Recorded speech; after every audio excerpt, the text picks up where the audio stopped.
All right. We are here to welcome to What About Rob, or actually Robbiewood. I'm here with Dalton Pruitt. We are waiting on Lowres, and Nick is having gay sex issues with his girlfriend, but he should pop on in a bit. I'm here with the six-figure salesman, the Roger Ebert of sales. Yes. Yeah, dude. Yeah. It's Dalton Pruitt is here, everybody. Hello. Well, thank you for having sorry me. Sorry we're late. I had to do a little troubleshooting, which I really should have done on the show. That's like one of my, that's one of our classic bits. It's a great bit.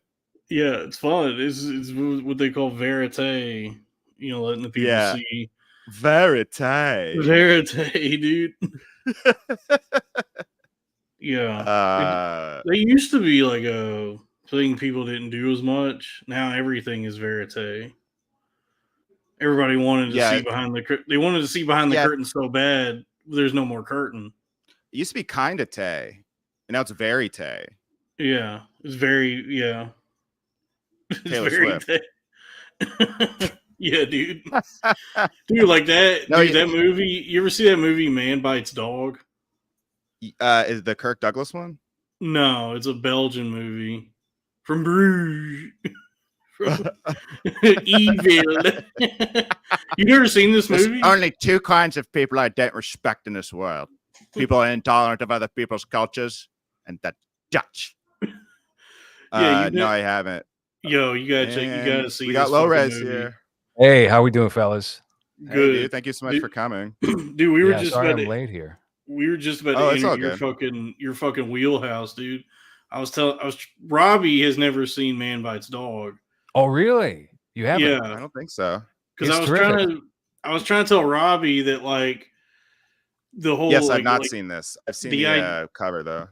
Yeah, I was trying to tell Robbie that like everything is like kind of like verite now. Like there's so much of just everything that's just seeing like people's lives and behind the curtain and just like real, quote unquote, real stuff. And so like this movie came out like 30 years ago, and it's about like a documentary crew that follows a serial killer. And it's just like everything is that now. Maybe not to that degree, but what if what about a documentary crew that follows around guys who beat up retards who are pedophiles? There's a lot of that. Oh, I've been indulging in that quite a bit. I'll be honest with you. I've been exposed to so much of it. I'm disappointed now when they don't punch him and slap him and kick him on the ass.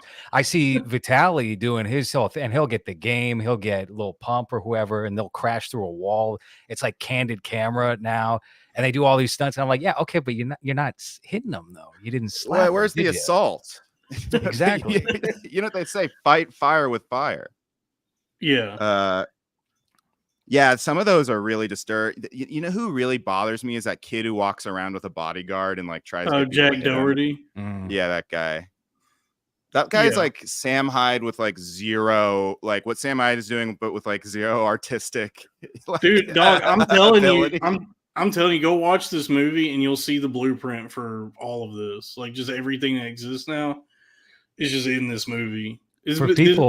For people who can't palate an older black and white film, there is a Marvel version of this called Truth in Journalism that features this. It's the same exact thing condensed to 25, 30 minutes, and it features Venom. Yes, it's the guy Wait, what? It's really totally not joking, dude. It's the same guy that directed all those high budget fan films, like the Power Rangers one. And he produced it. It was directed by, the name of the director is not coming to mind, but he's a legitimate director, and he hosts this show called The Movie Crypt with Adam Green. It's Joe something. Yeah, but he's a legit dude. Yeah, and the guy, it's actually, I'll be honest with you, it's pretty good. The Venom, it is because they follow Eddie Brock. That's a good movie too. In fact, the premise of it is it's like mimicking Man Bites Dog stylistically. The premise of it is like the same as Nightcrawler. Like it's basically the same sort. Like the way Eddie Brock is portrayed is he's doing like Nightcrawler. By the way, Venom should be named Nightcrawler. Nightcrawler sounds like what Venom should be. But called. yeah, they totally just ate Man Bites Dog for it, and it's the guy that plays the brother in. So True they Blood. bit Man Bites Dog. They bit Man Bites Dog. And the guy, and the guy that plays Eddie Brock is the guy that he was the brother in True Blood, and he was in a fun James Wan movie that I like called Dead Silence. And then he's, in this as Eddie What's Brock. that about? Puppets, scary puppets, like dummies. Oh, you mean you mean Donald Trump in Russia? Dude, go see. By the way, watch Robbie. Watch Man Bites Dog. Watch the Truth in Journalism, the Marvel version, and go see Dead Silence. Dude, that's a good movie. Those all sound like great recs, dude. I'm down for all three of those. Let me tell you, Dead Silence is dumb as shit. I forgot if I introduced. Lowres is here. Lowres Wunderbread, a very talented director and editor. I want to say hi. Oh, thank you. And we are also joined by my ex-wife. Nice, dude. I was gonna say, is that Nick Oldershaw? Is that substitute for Nick Oldershaw? Where is he? Yeah, no, Nick has like some girlfriend drama or something. I forgot what he said. We had your buddy Justin Wang on yesterday. Lowres. Amazing. Justin Wang is like my guardian angel.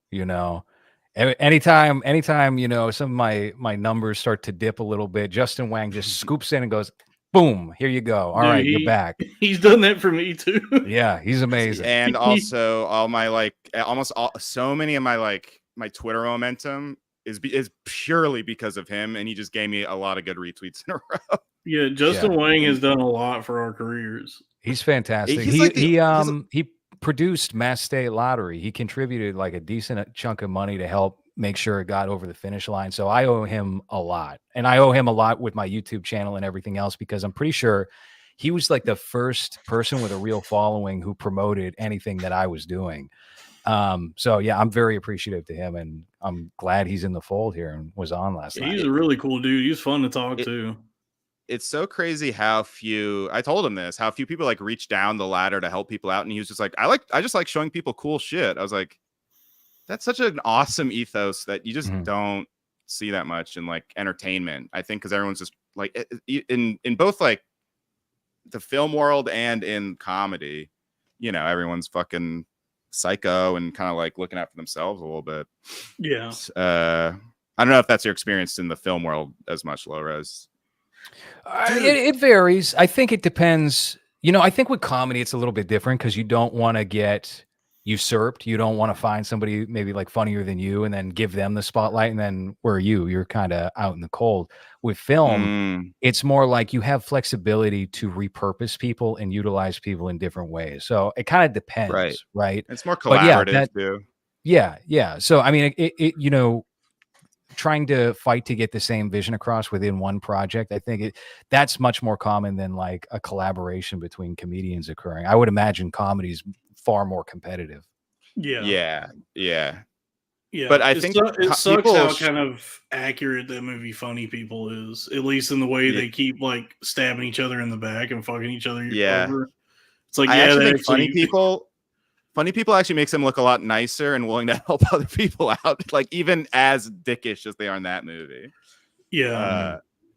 But that was that. Yeah, I don't know. I thought that was a sound effect. You were playing like Red Bar. You were hitting the button. That sounded like car crash. That sounded like a Law and Order. Dun dun. I don't know, dude. Dude, that's my favorite Red Bar thing. That's the only time he ever seems guilty or apologetic is when he presses the wrong sound effect. It's like, I'm so sorry. I'm so sorry. I did not mean to press. I'm sorry, everybody. I really did not mean to press that. Like, he seems genuinely upset when he like presses like the prison bars instead of the bomb. Yeah. Okay, so today we are I recently rewatched one of my favorites, and we don't have to like stick to it. You know us, we like to cut it up and talk. But the Alien franchise, Ridley Scott's Alien franchise, I want to do a tier list where we rank them, like the AI presidents. You ever seen those videos? Yeah. I'm up for that. So, all right, cool. But we don't have to get right into that. That's a little teaser. I'm getting the crowd lubed up here. But feel free to subscribe and to please super chat us. Please give us 30%. money. Please give us money. Please give us money. And I think that I'm gonna try and do a stream like this weekly. Like I don't know. I'm thinking about maybe it should be movies, or maybe I'll switch up the topic. I like that you switch it up a lot, Dalton. I think that's fun. Hey, look, I took a note from Wang, which is just have fun with your YouTube channel, because he cracked the code. Yeah, that's what I call love letters too. A note from Wang. Yeah, dude. Yeah, I sent my ex a note from Wang, and I really regret it. Dude, there's nothing ever stopping you from streaming, except if you're using StreamYard. I guess like the free one, they give you a limited number of hours. But here's a little hack: if you go to sign up for a premium one and then back out and say, actually, I don't want this, they'll offer you something called StreamYard Essentials, which gets you all the same features as like a paid service. It's $10 instead of 30, and there's just a little watermark at the top of the thing, but you get unlimited hours. Dude, that's a good ass tip, dude. I'm fine with a watermark. I love water. It's hydrating. Yeah, I think what I did is they had a promotion where they were like, you can get a week for $1 to try out the premium thing, and then I tried to cancel it, and they were like, wait, what about this? $10, and I go, hey, this is a good deal. We're gonna get a good deal. The art of the deal. Yeah. That is actually the case with, in my experience, almost every kind of subscription. Like when you sign up for something, you should cancel it, and they'll usually give it to you cheaper somehow if you want it. You know, they always give you like little tiny little ringer or something like that. I guess I'll start out here because it's just fresh on my mind. I just got out of Alien Romulus. I just got out of it. You guys both saw it, right? I seen it. Yeah. I actually just got out of movies too, but I saw Reagan. That was a treat. Did you say someone saluted at the end of that? I wouldn't be a bit surprised. There was one guy laughing at all the jokes in the movie, and then he stood up and clapped in the theater, and there were literally 4 men in the theater, including myself. Pause. So he got a lot out of it, and I'll tell you right now, I didn't even give it like a rating on my Letterboxd. It was exactly what you think it is. It kind of reminded me of, have you guys ever seen Decker versus Dracula, the Tim Heidecker fake movie where dude, there's Joe Estevez as the president? It reminded me of that at points. There's a shot of Dennis Quaid and Penelope Ann Miller, who plays Nancy Reagan, in a cemetery, but they're in front of a green screen, and it's clearly like a fake cemetery. There's a lot of questionable things. Whoa! I didn't know it was like this low budget. Is it like? It's like not. But that's the thing. It's not that low budget. They've got music from Phil Collins and Guns N' Roses in the movie. Hell yeah. And you've got a bunch of actors who are like new to this direct to streaming ghetto. Like you've got Mina Suvari and Justin Chat, like people who are kind of respectable still, mixed in with Dan Lauria from The Wonder Years, and Robert Davi, and John Voight is in it, and they try to make him look young, and he's walking around with eyeshadow on. I guess that's supposed to make him look young. He's got a body double for any walking shot. Wait, he can't walk? Oh, because he's 80 years old. You know, you remember in The Irishman when De Niro's kicking a guy. That was my first exact thought. Yeah, but you know what? I believe that De Niro was 30 in that movie. I never once thought he was. Dude, that's so funny at the beginning of The Irishman when he's like, "Yeah, I'm just a ripe little 33-year-old." Like, you know, the funny thing is, they do that. Scorsese also did that in Goodfellas. Like when you meet De Niro's character for the first time, it's like he was only 27. It's just like a 40-year-old guy. Mm-hmm. Yeah, and Henry Hill, like at one point when he goes, I was just a kid, 21. I'm like, well, you look like 36. Like, there's no point in that movie where he doesn't look 36 in Goodfellas, but he looks younger than everyone else. Sure.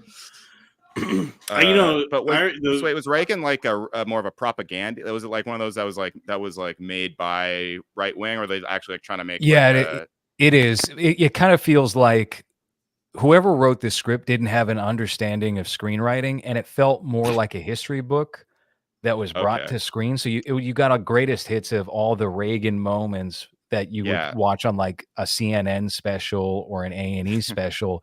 But there was a lot of stuff that they could have dug into that would have been interesting, like him having a gay son or the Alzheimer's while he was still president. They don't do any of that. It's a puff piece Yeah. on Reagan, and it was really bad. His son is a puff Because piece. actually a good an Oliver Stone style like Nixon Reagan movie would be kind of sick. Yeah. Actually, because Reagan is a great character. You know, like Totally. And I think Dennis Quaid could have done something cool with it if he was given a good. I didn't script. know he was a Is he conservative, or was this a money thing? That's a good question. I don't know. I think he leans kind of conservative, yeah. Because his brother is like far right wing, like conspiracy. Oh yeah, extremist. Randy. Mhm. Right. So and his son. His son. That makes sense why his son hates Homelander so much. He's rebelling against his dad. Yeah, it's true. Oh, Huey, get over here. Dude, I remember when you know what was accidentally the best right-wing propaganda movie was Vice, because it most of the movie is just Dick Cheney being hilarious in like an idiot buddy comedy with Rumsfeld. And I was like, I kind of like this guy, Adam McKay. What are you doing? Oh yeah. Vice was all right. I checked Vice out, I feel like a year or two back, and I remember it having an okay trailer, and I was completely off put because it was like right in the heat of Trump being president, and you're just getting bombarded with it. I was like, I'm not so much watching dog that shit movie. like Resistance movies. Yeah, but it wasn't bad. It was a pretty solid flick. I like Vice. The only part I don't like is like the ending with like I forget why I didn't like it, but I remember just thinking it was like heavy-handed. There was just some political argument at the end or something. But yeah, for the most part, I kind of like am an apologist, even though Adam McKay seems kind of extremely irritating in real life and as like a guy. I kind of like a lot of his movies, even though some of them are kind of a mess. He's got a good track record between his series he produces and his films. Yeah, he's not bad. He did Succession. I could do without the Menu too. Menu's good. Handheld camera, constantly zooming in, zooming out.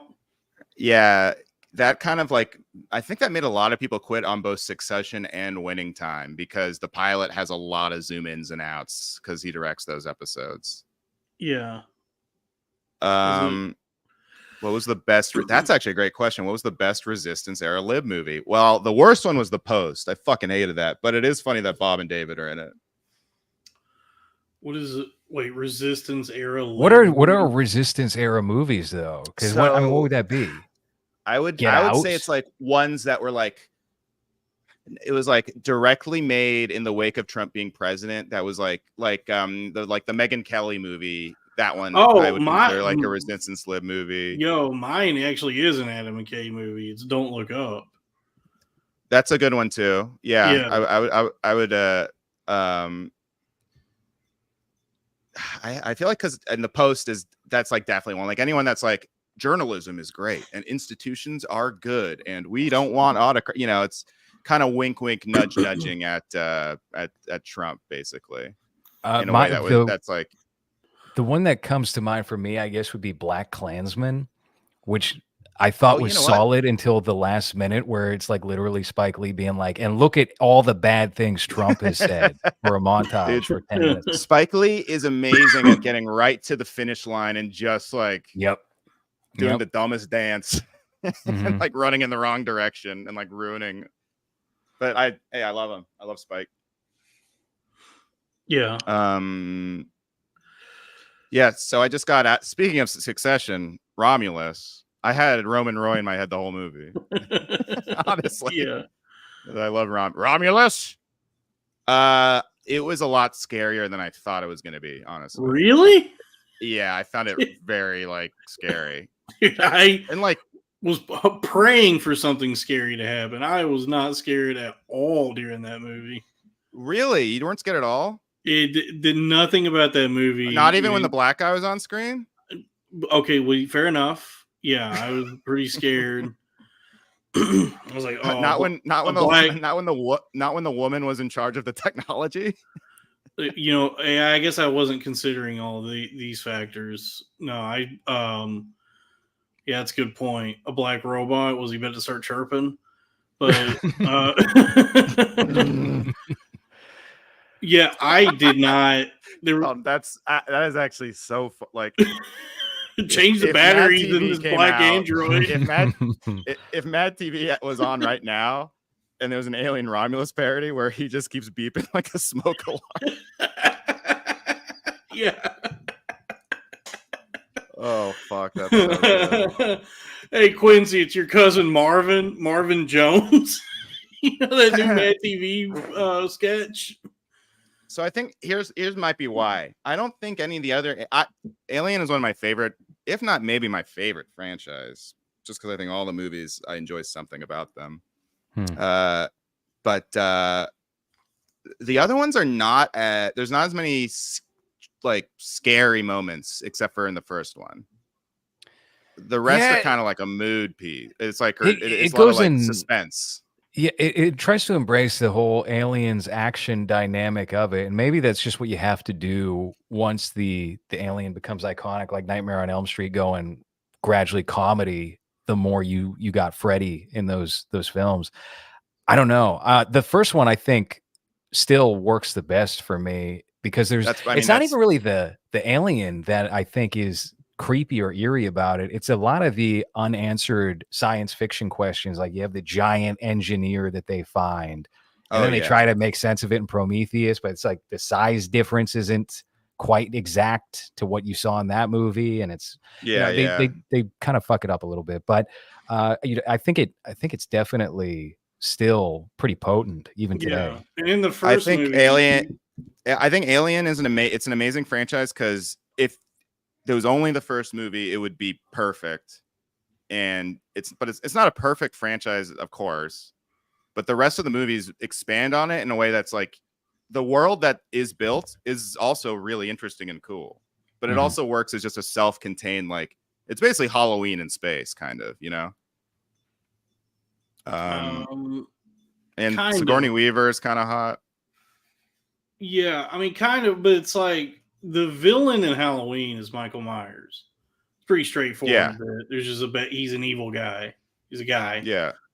And whereas the Alien is all, but in Alien 1, it's the one xenomorph for the most part, right? But I wouldn't even necessarily with any of these movies say that the xenomorphs are really the villain. The villain is Weyland Yutani. I think that's more of a factor in the other ones. That's in the first movie. Yeah, I guess so. But I mean, it's Halloween in the sense. I get Halloween's more stripped down. Okay, I agree. But it's just more and so that like this thing comes in, and you don't know anything about it, and it's just killing everybody. Right. And just picks them off one by one, and it's a final girl. You know, I consider the alien much like Michael Myers in that first one, because it's like no one knows anything, and we just have to try whatever we can to escape it. You know? Yeah. And the Weyland element, I think, is not as present. You get it through, what is the actor's name? Ian Holm, who they wind up bringing back for this new one, kind of, sort of. Yeah. 4 years after he died. Yeah. They're getting way too comfortable doing this with dead actors. It's not even like a point of controversy anymore. I will defend that, though, because technically the character is AI. So it is true to the character. Yeah, but I mean, we can get in. I have a lot of problems with that, even beyond the dead actor, just with the character itself. Because here, I'll tell you this right now. I'll tell you why that was executed. All right, everyone, we're open. Ridley Scott, Gladiator 2, we're opening up the arena. I'll tell you why that. Okay, so spoilers, everybody, for those who haven't seen Alien Romulus. Yeah, we will be spoiling the Alien franchise if you haven't seen it, by the way. They find an android aboard the titular Romulus that is the same model. No, I think the alien had a Cricket Wireless, not an Android. Cricket Wireless is a service provider. Or Boost Mobile. Fuck. You could still get an Android phone. They'll probably give you one for free, like a Samsung AG15 or something. Anyway, sorry. I'm sorry. I hate when I interrupt with something inaccurately racist.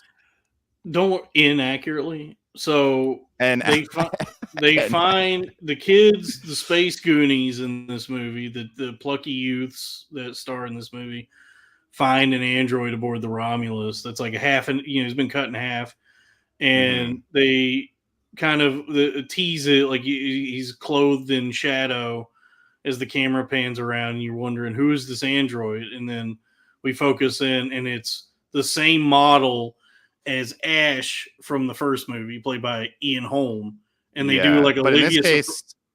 In this case, Ash is Evil Dead. Yes, he actually is an Evil Dead in this movie. Yeah, he's both evil and dead. They Livia Soprano Ian Holm, so they just take a dead actor and then recreate him to create a weird, jagged AI that exists in this like weird, uncanny place that you could tell it's fake, but it's, I don't know, something about it bothered me. Like just like the way it moved, I was like, I could tell this is not real. But I can't tell if it was on purpose, probably not, but I was like, it did kind of work for me because that kind of robot thing, it would be Uncanny Valley in real life. You know what I mean? But no, sure. Anyway, here's the thing. Let me explain it here. Here's why it was not executed well. All right, prove my mind. All right, so Ian Holm plays Ash in the first movie, and then the visage of Ian Holm plays the android in this movie. And so the android in Romulus says that his name is Rook. Okay? So I didn't even think anything of it while I was in the theater. And then a couple days later, I was like, oh, the android's name was Rook. And then there's the android from Aliens is named Bishop.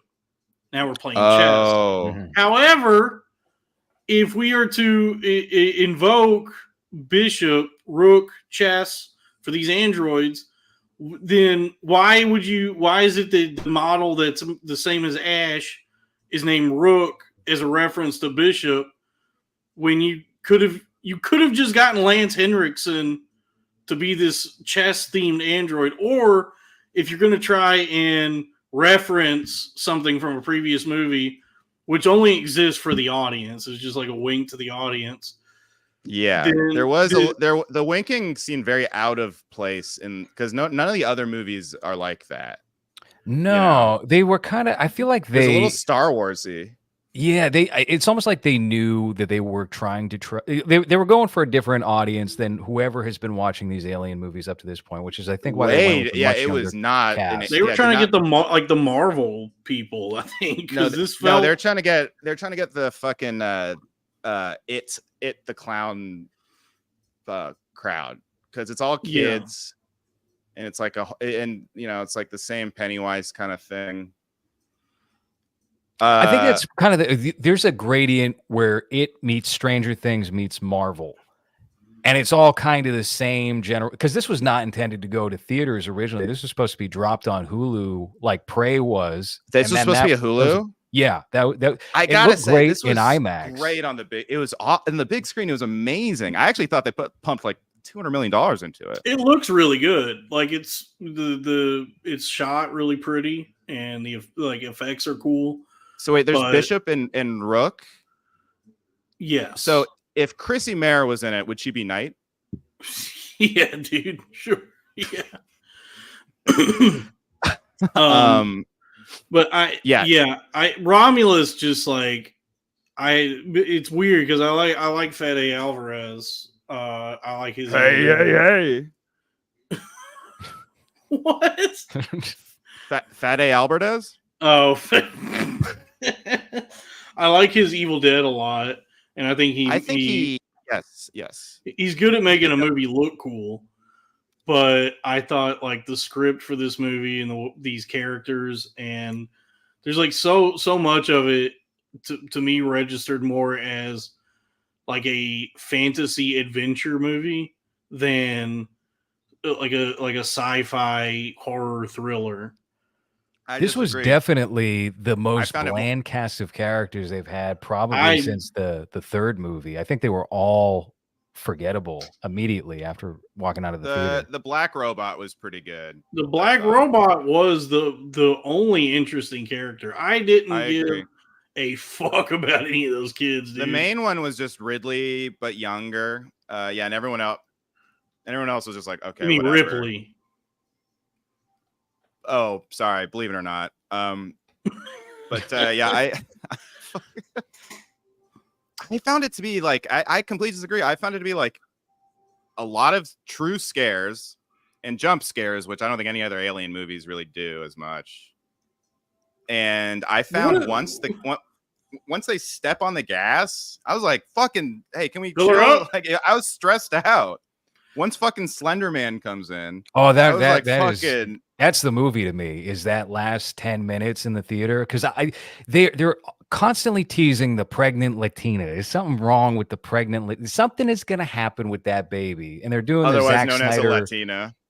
Of course, yeah. Dawn of the Dead thing, where you have the pregnant woman in the mall and you're like, she's gonna have a pregnant zombie baby, something's gonna happen with that. So they have this that they're just dangling over the audience's head the entire time.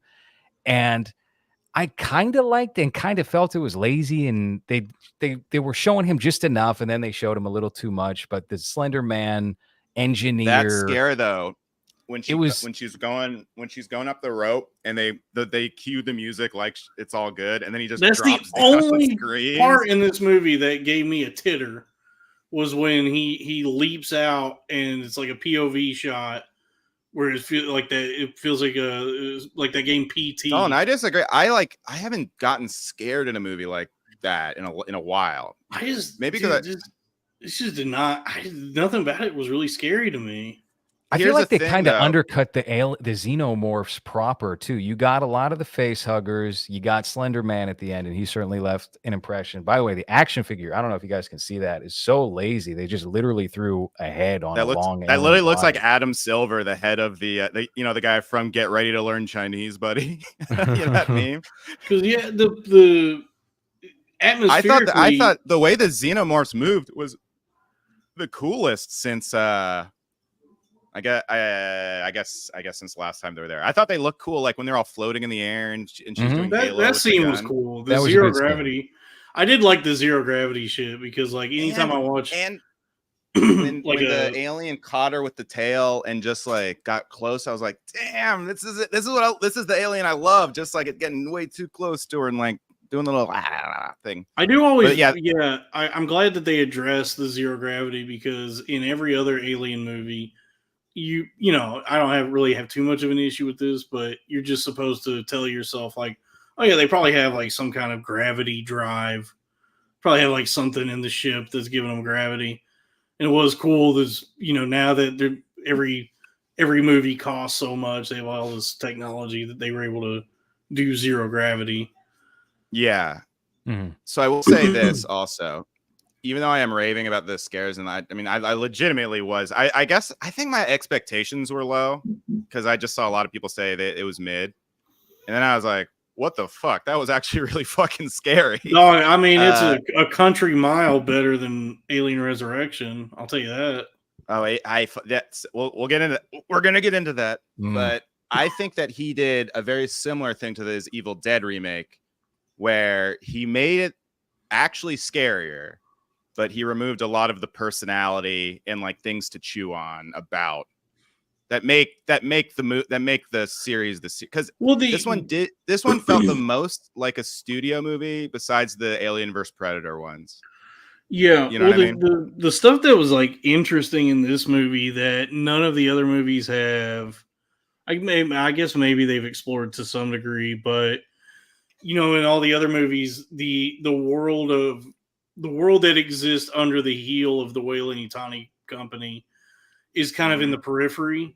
And then like in this movie, you get more of a view of that, and you get to see like characters that exist within that world. And that kind of thing was interesting to me, is like, because all the other movies, you're following people that either like work for the company or at higher levels. Or in 3, it's the prison, but the actual like day-to-day existence of people in this universe is just kind of on the the sides, and it's in the periphery. It reminded me a lot of Blade Runner, when you would see some of the dirtier, Yeah. grimier environments in Blade Runner, or maybe Blade Runner 2049, I think it had a bit of a touch of that every time that we were off the ship. We were exploring Every other alien feels like one setting and there's no outside world. This one felt like it existed a little more in a grander world. Yeah, that kind of thing is I kind of interesting. both liked and didn't like. I mean, I think there's a pro and con, because I do find the isolated settings of the original ones, that makes it feel a little more scary, like you're all alone in space. Whereas this one had a little of that Star Wars-y, or not. That's kind of reducing. No, it, this one, we immediately they get isolated and we're on a ship, and we're back to that's true.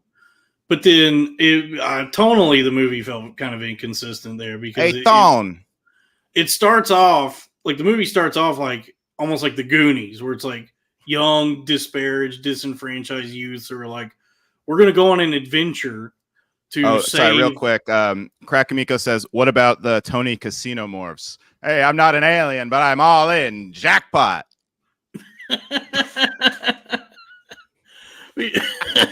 Crack? Slam dunk, dude. That's good. So sorry, what were you saying? No, like this movie, the movie starts off like it's these like plucky, disenfranchised youths who are like, we're going to go out and try to find our fortune on this grand adventure. So it almost has like this Spielberg element to it. I'm saying that's why it reminded me of It. It felt like they were trying to do It. And actually, I was rolling my eyes a little bit in the first 15, 20 minutes, but then I enjoyed that they killed almost all the kids. That was cool. But then as all this like carnage is happening, I noticed something that really stuck out to me. Are you talking about Venom again? Yeah. Something that really stood out to me is the score would kick in, and the music that would play was like way too positive and uplifting for what was happening on screen. I was like, why are they hitting us with like, fucking Indiana Jones music for somebody, dissolving in alien blood? So I do think that Fede Alvarez is obviously very talented, but I think he is a workman or like a studio guy, because there's a lot of stuff in the movie that struck me as like, this is the alien movie the studios always wanted to fucking make, but like David Fincher was like, I'm not going to make that movie. And then that French guy was like, I do not understand what you're saying. And this is the first alien movie under Disney, remember? Everything happened, I believe, before the merger took place with Fox. So he's operating by Disney's rules. And it kind of seemed like they allowed him to do whatever he would typically do. I don't think it's that different from Evil Dead or Don't Breathe. Maybe those are a little bit nastier or a little bit more sexual, but for the most part, I feel like nothing was really compromised. It did. I'll be honest with you.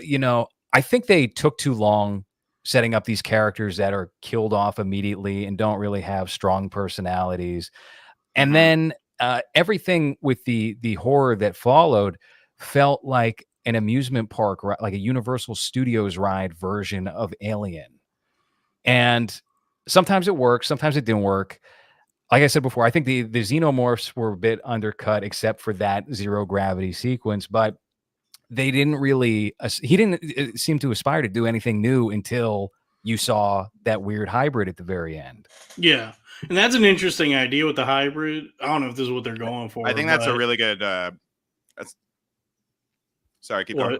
No, well, with the hybrid, the way I interpreted that, who knows where they'll continue, how they'll continue the series, but with the way that fucked up alien at the end looked kind of like an engineer mixed with a xenomorph, was that there's like this possibility that at some point humanity will be able to like reverse engineer the engineers by using the xenomorphs.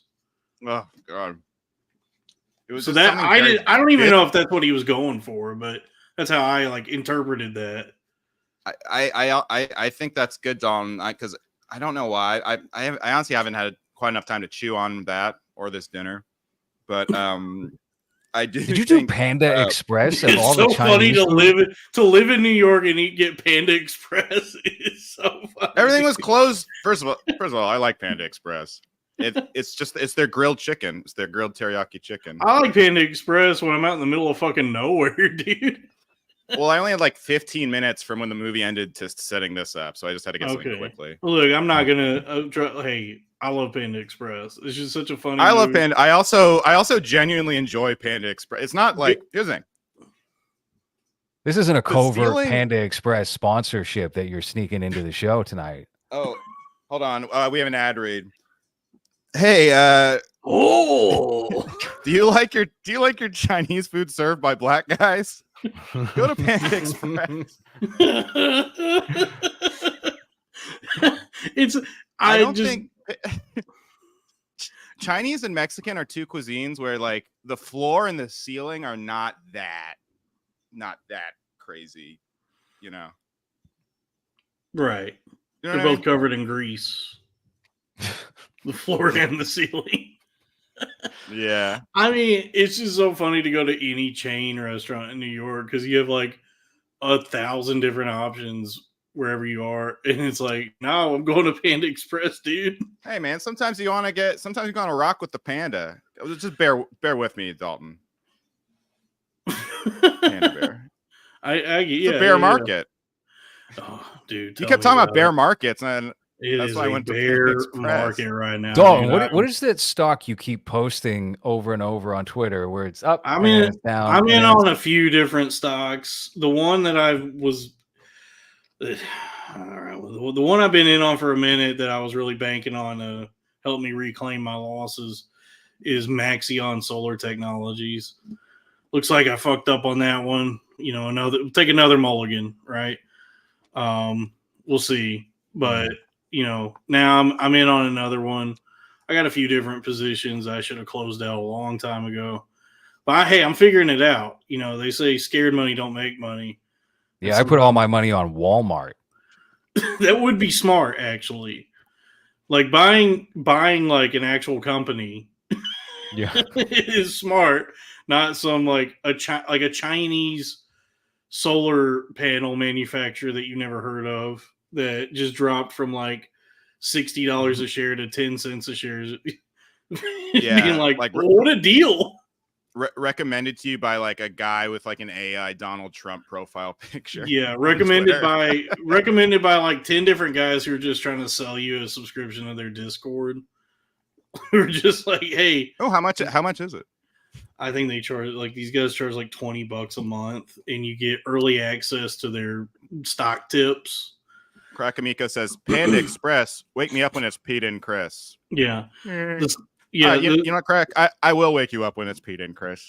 Wall Street is fickle. You know, you could go down, you could lose it all and get it all back in an instant. my favorite thing is when you watch, cryptocurrency tips, and then it ends with like fake Elon Musk speaking through an AI generated voice and face, and they're telling you about this new up and coming. You gotta invest in Magic, the Magic coin. Yeah. $ Magic. I think.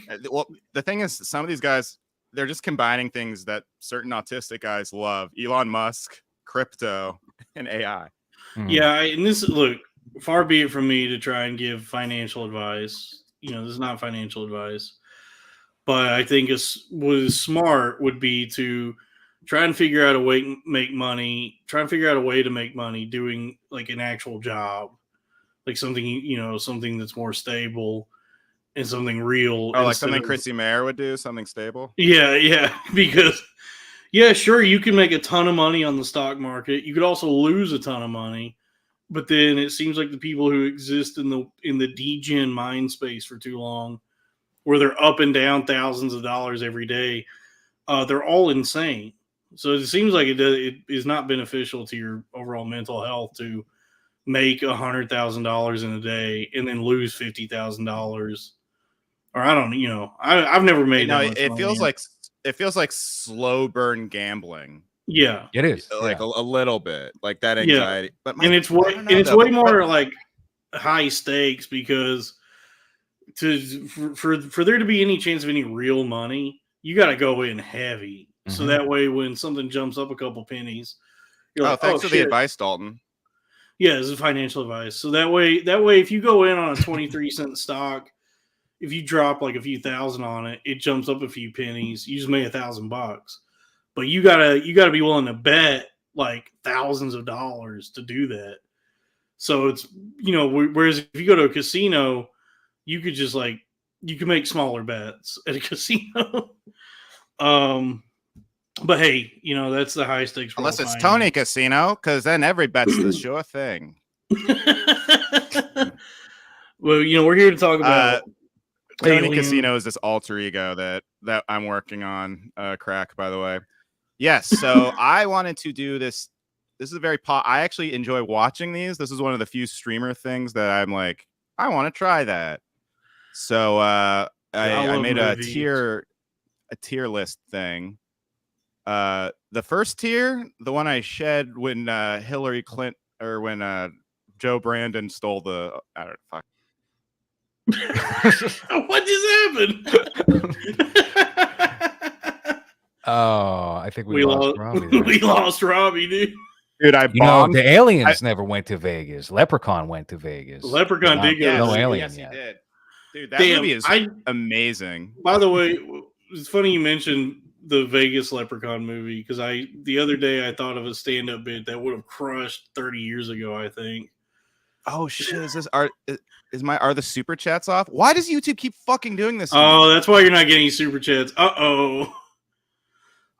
Whatever. You know what? This is just like I'm just trying to get. I'm just trying to get a consistent stream going, but that's so fucking. It keeps like fucking with the everything. It's like, oh, well, actually, we have to switch it off because of this thing that we never told you had to do. Yeah, but I thought of a great '90s stand-up bit. Crack, I don't get this one. I haven't seen a successful punch out since 2008. Oh, when Opie would hang up on people. Mm-hmm. Okay, gotcha. Okay, yeah. Well, I thought you were talking about Anthony Cumia beating his girlfriend. But you know how back in the day when you put in a videotape. I don't even know. I don't think movies even have this anymore. But you put in a videotape, and at the very beginning there'd be this like title card or like a notice. There's like an FBI warning. Yeah. Oh yeah. So I thought of a great. This is great for like 1996. Is that? Hey, do you think there's like a division of the FBI that's like, we got to find who's copying Leprechaun 3? I made that joke, or didn't make that joke, but I tweeted out because I still do it for the NBA. I was like, hey, I'm considering taping a game without the express written consent of the NBA. Does anyone think that's a bad idea? Yeah.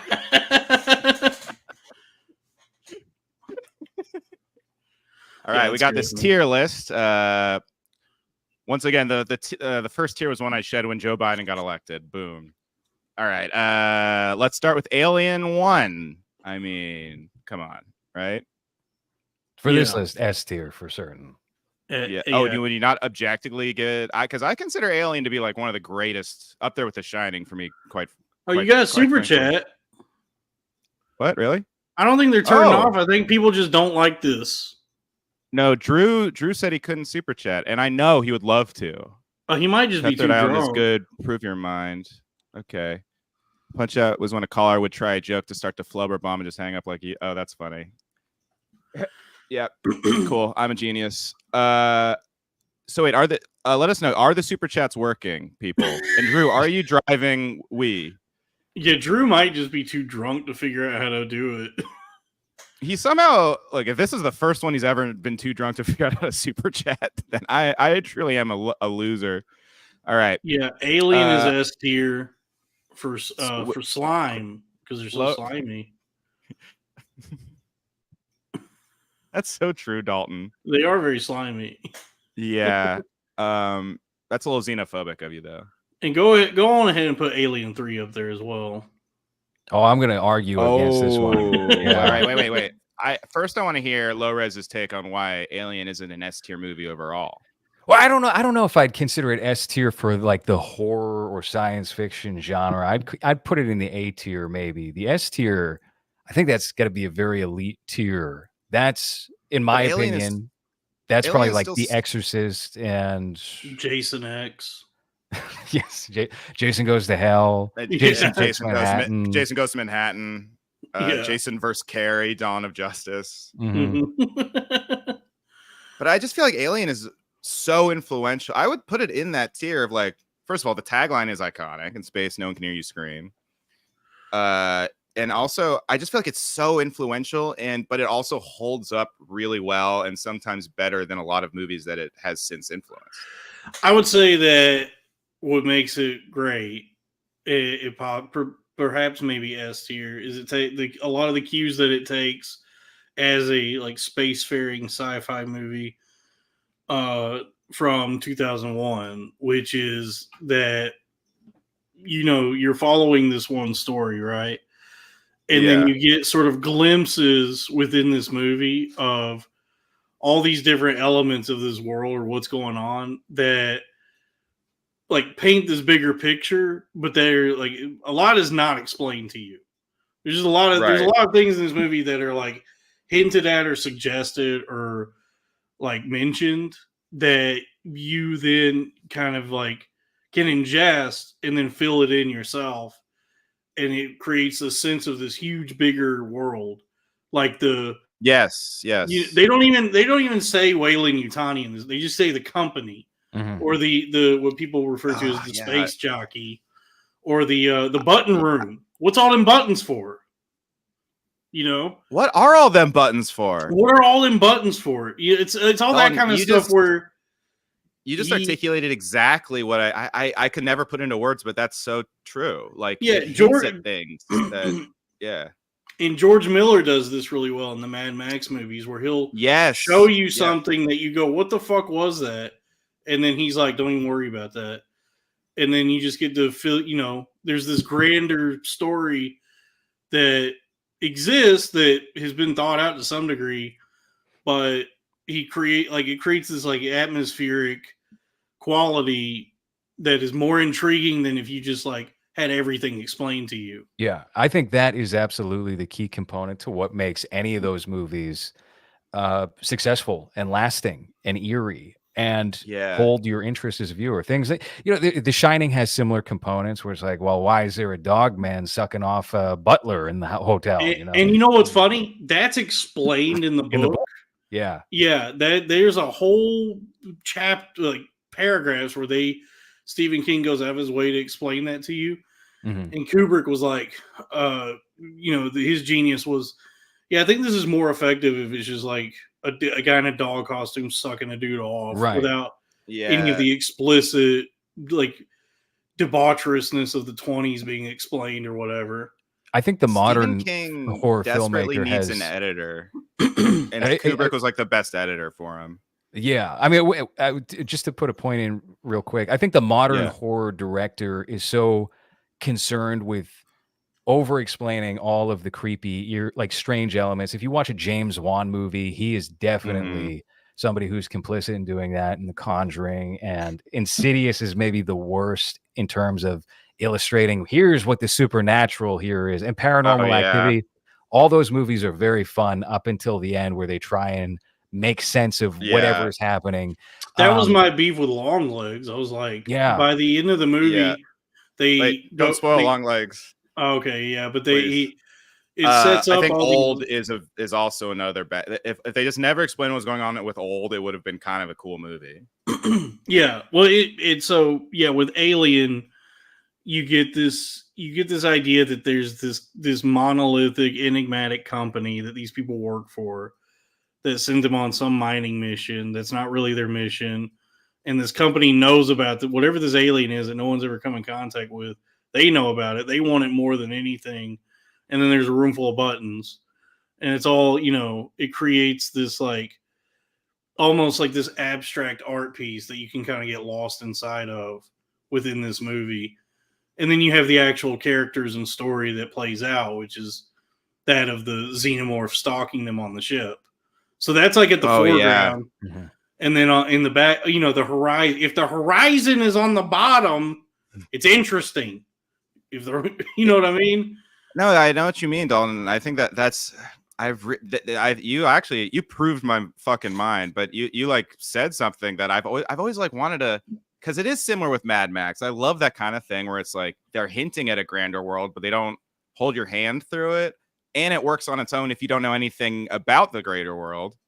But then once you learn about the greater world, it's fucking sick. I love that. Yeah, that's why Right. the first Star Wars movies are very effective because of that. Because there's like, you just get these glimpses of like, what the fuck is a Jawa? What is all this shit? And they, they never explain. And now they've gone out of their way since then to explain fucking everything. And there's no mystique left. This movie, the first Alien, has a lot of mystique. Yes, it does. That's what makes it very effective. Mystique, get your ass downstairs. Get your ass back in the danger room. Yeah, Black Xavier. Yeah, I think those movies, like those perfect first entries that just hint at a greater, longer, grander world. You know, Star Wars, Alien, Halloween, Caddyshack. These are great movies. These are all like really cool movies. Now to Lowres' point, is this an S tier horror movie? I don't know. I would say so. I would say it's an S tier. So I don't know. Is there a better sci-fi horror movie? Because it rides that line of sci-fi and horror Leprechaun really, 4. really well. That's true. Leprechaun in space. Yeah, that's dude. right. Yeah. Why didn't Alien go to the hood? Honestly, Alien. I'll be honest with you. That if they could just do with Alien what they did with Predator 2. Just throw a xenomorph in like Los Angeles. That would actually be pretty cool. That's what we've all wanted, is the aliens on Earth. Yeah. We're talking about xenomorphs? I thought we were talking about Xena Warrior Princess. I'm all fucked up, guys. I'm trying to think. What's another? I don't know. I can't think of any other sci-fi horror. I mean, Predator is the obvious go-to, but I think of Predator more sci-fi like horror. Because I remember when I worked at Shudder, I was a little surprised by how there is a big dividing line between sci-fi fans and horror fans. They do cross over a lot, but there's like they're both very individual. Oh, The Thing is a great sci-fi horror. Would you consider Alien better than The Thing? No. I feel like The Thing is probably I put The Thing is better, but I would say they're in the same ballpark. And A Quiet Place too. A Quiet. And yeah, I would put The Thing above Alien for sure. But yeah, I'm looking at the rest of them though. Nothing else is. I don't really like Annihilation that much. The book is way better. The Cronenberg's The Fly. Yeah, The Fly is good. Oh yeah, yeah. I guess there's some Cronenberg.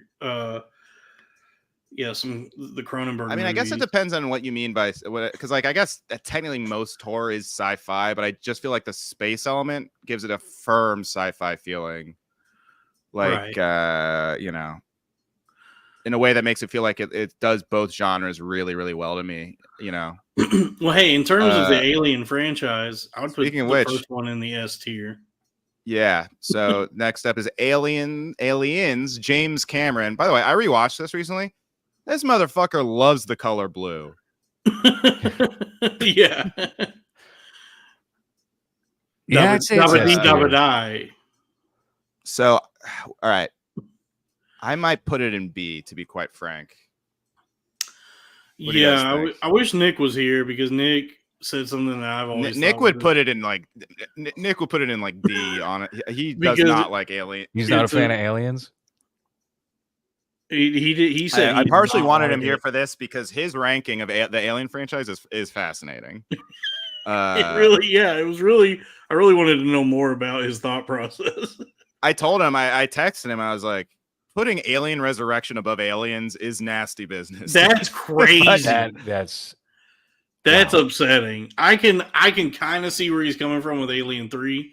Resurrection is a fucking puddle of shit, dude. Nick has a contrarian streak, and Aliens is the least. It's not a horror movie; it's an action movie, right? It's an action movie. Yeah. Nick, much like Zach Amico and a lot of horror fans, fucking loves almost any horror movie. So I think he bumps it up a couple points, or he docks it more points if it's not even trying to be horror. Well, he did make a good point that in Aliens, there's like a lot of real cheesy dialogue in it, like the way the Marines like Like Oh, with yeah. that lady Vasquez and like a lot of the way the Marines speak to each other is real corny. I It's think like what really- Aliens It has, has over the other films in the series, though, is that it has the most defined set of characters, even over the first movie, to the point where I think it's more impactful if you're invested in the movie anyway. I didn't know I was walking into being the contrarian who's the supporter of James Cameron's masterpiece. No, I Alien. like Aliens. Of course, Um, it's great. But I see where Nick is coming from. That I do there's some- too. It's also it's kind of a weird movie for James Cameron to do. You it know, was early in it his doesn't really. career. Well, he had Piranha 2 right before this, so this was Oh, this so was this it is for like him. his first. Was this like his first big one? It's his coming out party for sure. That's I think that's he- I- that I think that he had kind of already- makes me like it more because it's kind of like it feels like it's like it is Cameron-y. It's like you feel the Cameron. I think he had already done Terminator, right? But They Terminator were close to 1 each other. Terminator was 84. Aliens was what? 82? 80? Was it 85? Yeah, I think he might have. let's look this up. Yeah, because I feel like No, 'cause- Aliens was 86. Oh wow, okay. Terminator yeah, so he had already done was 84. Terminator. Because Terminator is what was like his self. Like the story of Terminator is crazy. Like he just went out and did that on his own. Like there's so many like shots in that movie that he just got illegally, just filming like guerrilla style. He just Hell was like, yeah. I'm just gonna make a fucking movie. Oh, like Spike Lee. Yeah. Yeah, man. Yeah, and so Lowres, why did you say that? That's like not a cool thing to say. Stuff so like that. Terminator gave James Cameron like it put him on the scene. He gave him a lot of pedigree to where then the studio was like, oh, let's get this guy for this next Alien movie. Because I don't think he was known prior to Terminator. No, it's just the Roger Corman films. I Yeah, mean, would 'cause that have he- happened if he had cast O.J. Simpson as the Terminator? We'll never know. Yes, because OJ was at the peak of his powers, dude, and he was Yeah. great. He would have been a great Terminator. He terminated his wife and a waiter. Ooh. I'm shocked that James Cameron had enough cachet to just do, because the legendary story is that his pitch was Alien and then just a dollar sign at the end. He's And right. the studio was like, yeah, all right, we love it. I love Yeah, the it's Paul like- Reiser character. It does stand out in the series because it does feel like it's an interesting one because it almost feels like a the James Cameron intermission before it goes back to being Alien movies again. Mm. But it also is probably the most popular and iconic of all of them, just because of due to its popularity, or the one people think about the most when they think of Alien.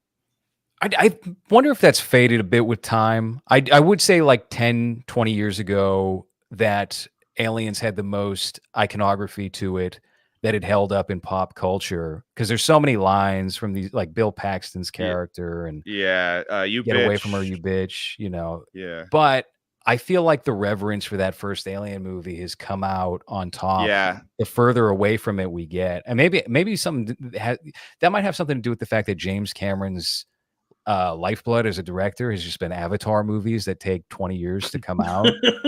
Yeah. Maybe Yeah. that has something to do with it. But I think they're very fun to look at. They're very And pretty. Alien 1, Alien 1, I think people appreciate a lot more with Ridley Scott's legacy as well, because Cameron's been pop the whole time. Ridley will be dip his toe into artsy shit, but also Alien is a great horror movie. It's like a great one to pop on around Halloween. That's a good one to show. You know how girls have never seen any movies? That's a good one to show a girl. Like when they're There's like, Alien. show me a movie. Yeah, Goodfellas, Alien. It's like one of those basic. Oh, everyone likes this movie, and it's also really good. You know, Yeah, not And- Aliens as much. Alien 1. And like when you consider the sort of interpretation of Alien as being about like, you know, pregnancy and motherhood and even rape, that's a great, you know, to be able to explain that to a woman for the first time. Like, pay attention. What rape right? is. Like look what she was wearing. Yeah, look at what Ripley's. Where's you her think- helmet? If she had her helmet on, there's no way that face hugger would have gotten in there. That's true. Very true. So yeah, you All put right. Aliens So in the B tier. Yeah, because also I just don't think there's that much to chew on. It's just like unless you're a xenomorph, but it's just like an action movie. It's a good. very like what's the It's a word fun I'm looking watch. for? Yeah, Well, it's like what is the criteria for breaking it down? Is it how effective it is as a horror movie or as an Alien installment? As in, it's honestly just how much you like it. How much does it stack up in your eyes against the rest of the series? how much slime is there? How slimy are the yeah. aliens? Yeah. How much of Sigourney Weaver's titties are showing? Dude, at any given moment. I don't know. Is Aliens rated R or PG-13? I think it's R. It's R. The first PG-13 was Alien vs. Predator. Mm-hmm. Okay. Aliens is also here's the edge I would get the Aliens over the rest of the series. That's the only one I think, maybe besides Prometheus, that I would just like pop on like as background noise and have a nice time. Yeah, it's a very it's like the 80s action movie. It's like it's like a great 2 p.m. TNT kind of. Yeah, it's in that pantheon of like when you think of action movies from that era. You envision like this, also Terminator. Whatever. Trouble in Little China. Yeah, that John Carpenter stuff. Yeah, it's in that pantheon for sure. Yeah, it's in that pantheon. All right, Alien 3. I'm going controversial. You gonna put that in the A tier? That's insane. There are so many bald people in that movie. It's fucking disgusting to watch. There's nothing. Here's what I think about when I think about Alien 3 is I think about visiting my dying grandmother in the hospital and it's playing on a TV in the corner and she's bald and they're all bald in the movie. It's a gross film. I am not a fan of Alien 3. That's what I like about it, is how gross it is. I think it's such a crazy movie. And it's such a crazy left turn for the franchise I like, you can smell the Fincher on it. Like it does feel, you do see that he directed it. You remember, even if it is probably his worst movie.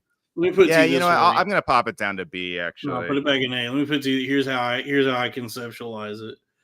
So it's like Alien, Ripley's like just a regular ass lady who just due to necessity has to become like the hero of this story, but you don't even know as the movie is going on, you don't even realize that she's like going to be the final girl, that she's the hero. That's revealed later. And then you go, oh, I guess this is like who we're following. And then the second movie, she's like elevated to the status of like, she's like a hero, like the chosen one, and then with Alien 3, she's like, everything is stripped away, but she's back. Yes. And so between those two movies, Aliens and Alien 3, is how I'm like kind of trying to interpret this or conceptualize it. Is like Aliens? No, that's cool. Aliens is like the first half of Mulholland Drive, where we're in the dream, and then Alien 3 is the second half where everything sucks. You know what I mean? That's great, Dalton. That's so true. It feels like that's what I think. That's why I mean it's fascinating. It feels like it feels like the studio hired David Fincher to do another Aliens, like just do the James Cameron thing again. And he was like, no, I think I'm going to do a movie that seems like it kind of fucking hates aliens. Like the beginning, Aliens is all about saving the little girl and how much Sigourney Weaver loves the little girl. And they kind of pull an Austin Powers fembot at the very beginning. It's like, she's dead, by the way. He pulls the rug out immediately. I can't believe the little girl who my one true love, it died off screen. She died on she's Poochie. She died on the way to her home planet. Yeah. And I think it's like a testament to Fincher. Like it's a very competent movie, as much as he hates it, given the fact that I don't know if they ever actually had a script for it the entire time they filmed the movie, and it was just like a disaster production, and it still came out like pretty cohesive. Was the alternate cut of the movie ever released where I think they used a practical effect, like they put a prosthetic on a dog and didn't use whatever wound up in the final cut of the film? Maybe, because I will say that's the movie's weakest visually its weakest moments is like these scenes of the xenomorph that look like from the video game Myst or something. Like they look like an old like PC computer game. Yes. Like where it just. Sorry, go ahead. No, I was just gonna say like the contrast between like with the xenomorph on screen and then the actual set, it looks unfinished. Like it just looks like a shitty like computer generated, like 90s PC game. So okay, so maybe this is why I like this more than a lot of people. So they released an 03 version, which was the assembly cut, which was like the director's cut. And then in the 2010 version on Blu-ray, it says they did full post-production on all those added scenes, including color correction, mixing, and even bringing back cast members to like re-record dialogue. Oh, that's wow. pretty cool. I didn't know that they did an extensive as that. I know obviously Ridley Scott is known for that with like his Blade Runner cuts, and I didn't know Fincher got up to that as well. So yeah, I don't know. Fincher disowned the movie. So maybe it was just Fox. It might have been Fox. Yeah, that's why they call it the assembly cut. They call it the assembly cut. But they based it on his note. I mean, like this is pretty cool. They based it on his editing room notes. I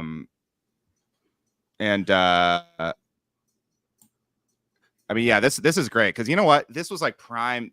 The DVD era was so sick for shit like this, where they would just like completely reimagine movies or like really try to stick with the vision because they were like, hey, anything could be a fucking hit. And but this might have been the first version I ever watched, so I might have just been like, this movie is pretty fucking tight. There's also an incredible cast of guys in this movie. You got Charles S. Dutton, Charles, and they're Dance. all sexist. There's so much weird sexist dialogue, and it's like, you can't let a woman around anything. Well, they're all prisoners, right? Yes. Yeah. And Ripley even is like weirdly horny in this movie and fucks the guy from Game of Thrones, Charles Dance. She's like the female prison guard on Oz, getting dicked down by every serial killer convict. Yeah, she's like, I've been out here a long time, and then they fuck. That's so funny. Come to find out, I guess like her instincts were right because he's the only good guy prisoner. He's the only one in there that's not a rapist. It just turns out he was addicted to morphine and accidentally killed somebody as a doctor. Oh yeah. So here's another kind of funny thing I'm thinking about that I'm just kind of noticing is this is one of those franchises like where there's no consistency to how these fucking movies are titled. They're all bizarre and like there's like it's Aliens, but then Alien Cubed. It's not Alien 3, it's Alien Cubed, yeah. Because most of the movie they are basically in a cube. Like the movie is all. But this is the only one with a number in it. Yeah. None of the other ones have a number. But you got to think of it thematically. The prison is a big cube. Oh, true. Well, they also say the tagline was 3 times the suspense, 3 times the danger, 3 times the terror. So that's 3 times 3. Oh yeah. And had Cube come out by this point? No, Cube was 98, 96. I don't know. Yeah. Alien 3 is This was peak Cubert though. So Cube actually might have borrowed visually from Alien 3. Like and thematically, like hey, there's a cube, they're trapped. Yeah, the first Cube movie I think it was like kind of a dirty cube, right? And then the second one, it's a sterile cube. Cube is a very grimy, industrial, dirty cube, and then Cube 2 Hypercube is like a fluorescent, sterile, futuristic cube. And then in LA there was Ice Cube. And then in the movie there was a bunch of cue balls. Mm-hmm. So yeah, that's what I really like about Alien 3 is like the atmosphere, the set design. Yeah. It's all very kind of like the novelty 90s. of it's like I can't believe the studio made that like as the sequel to Aliens, which was a huge hit. That's what they did. This is such like a stripped down, more grounded movie about survival. Like there's no weapons. They have it's very hopeless.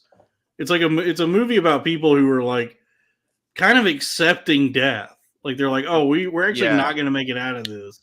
So yeah, I think if Aliens is a crowd pleaser, Alien 3 kind of avoids a lot of things that like would please a crowd, and for that I respect it. Because I don't think anyone liked it.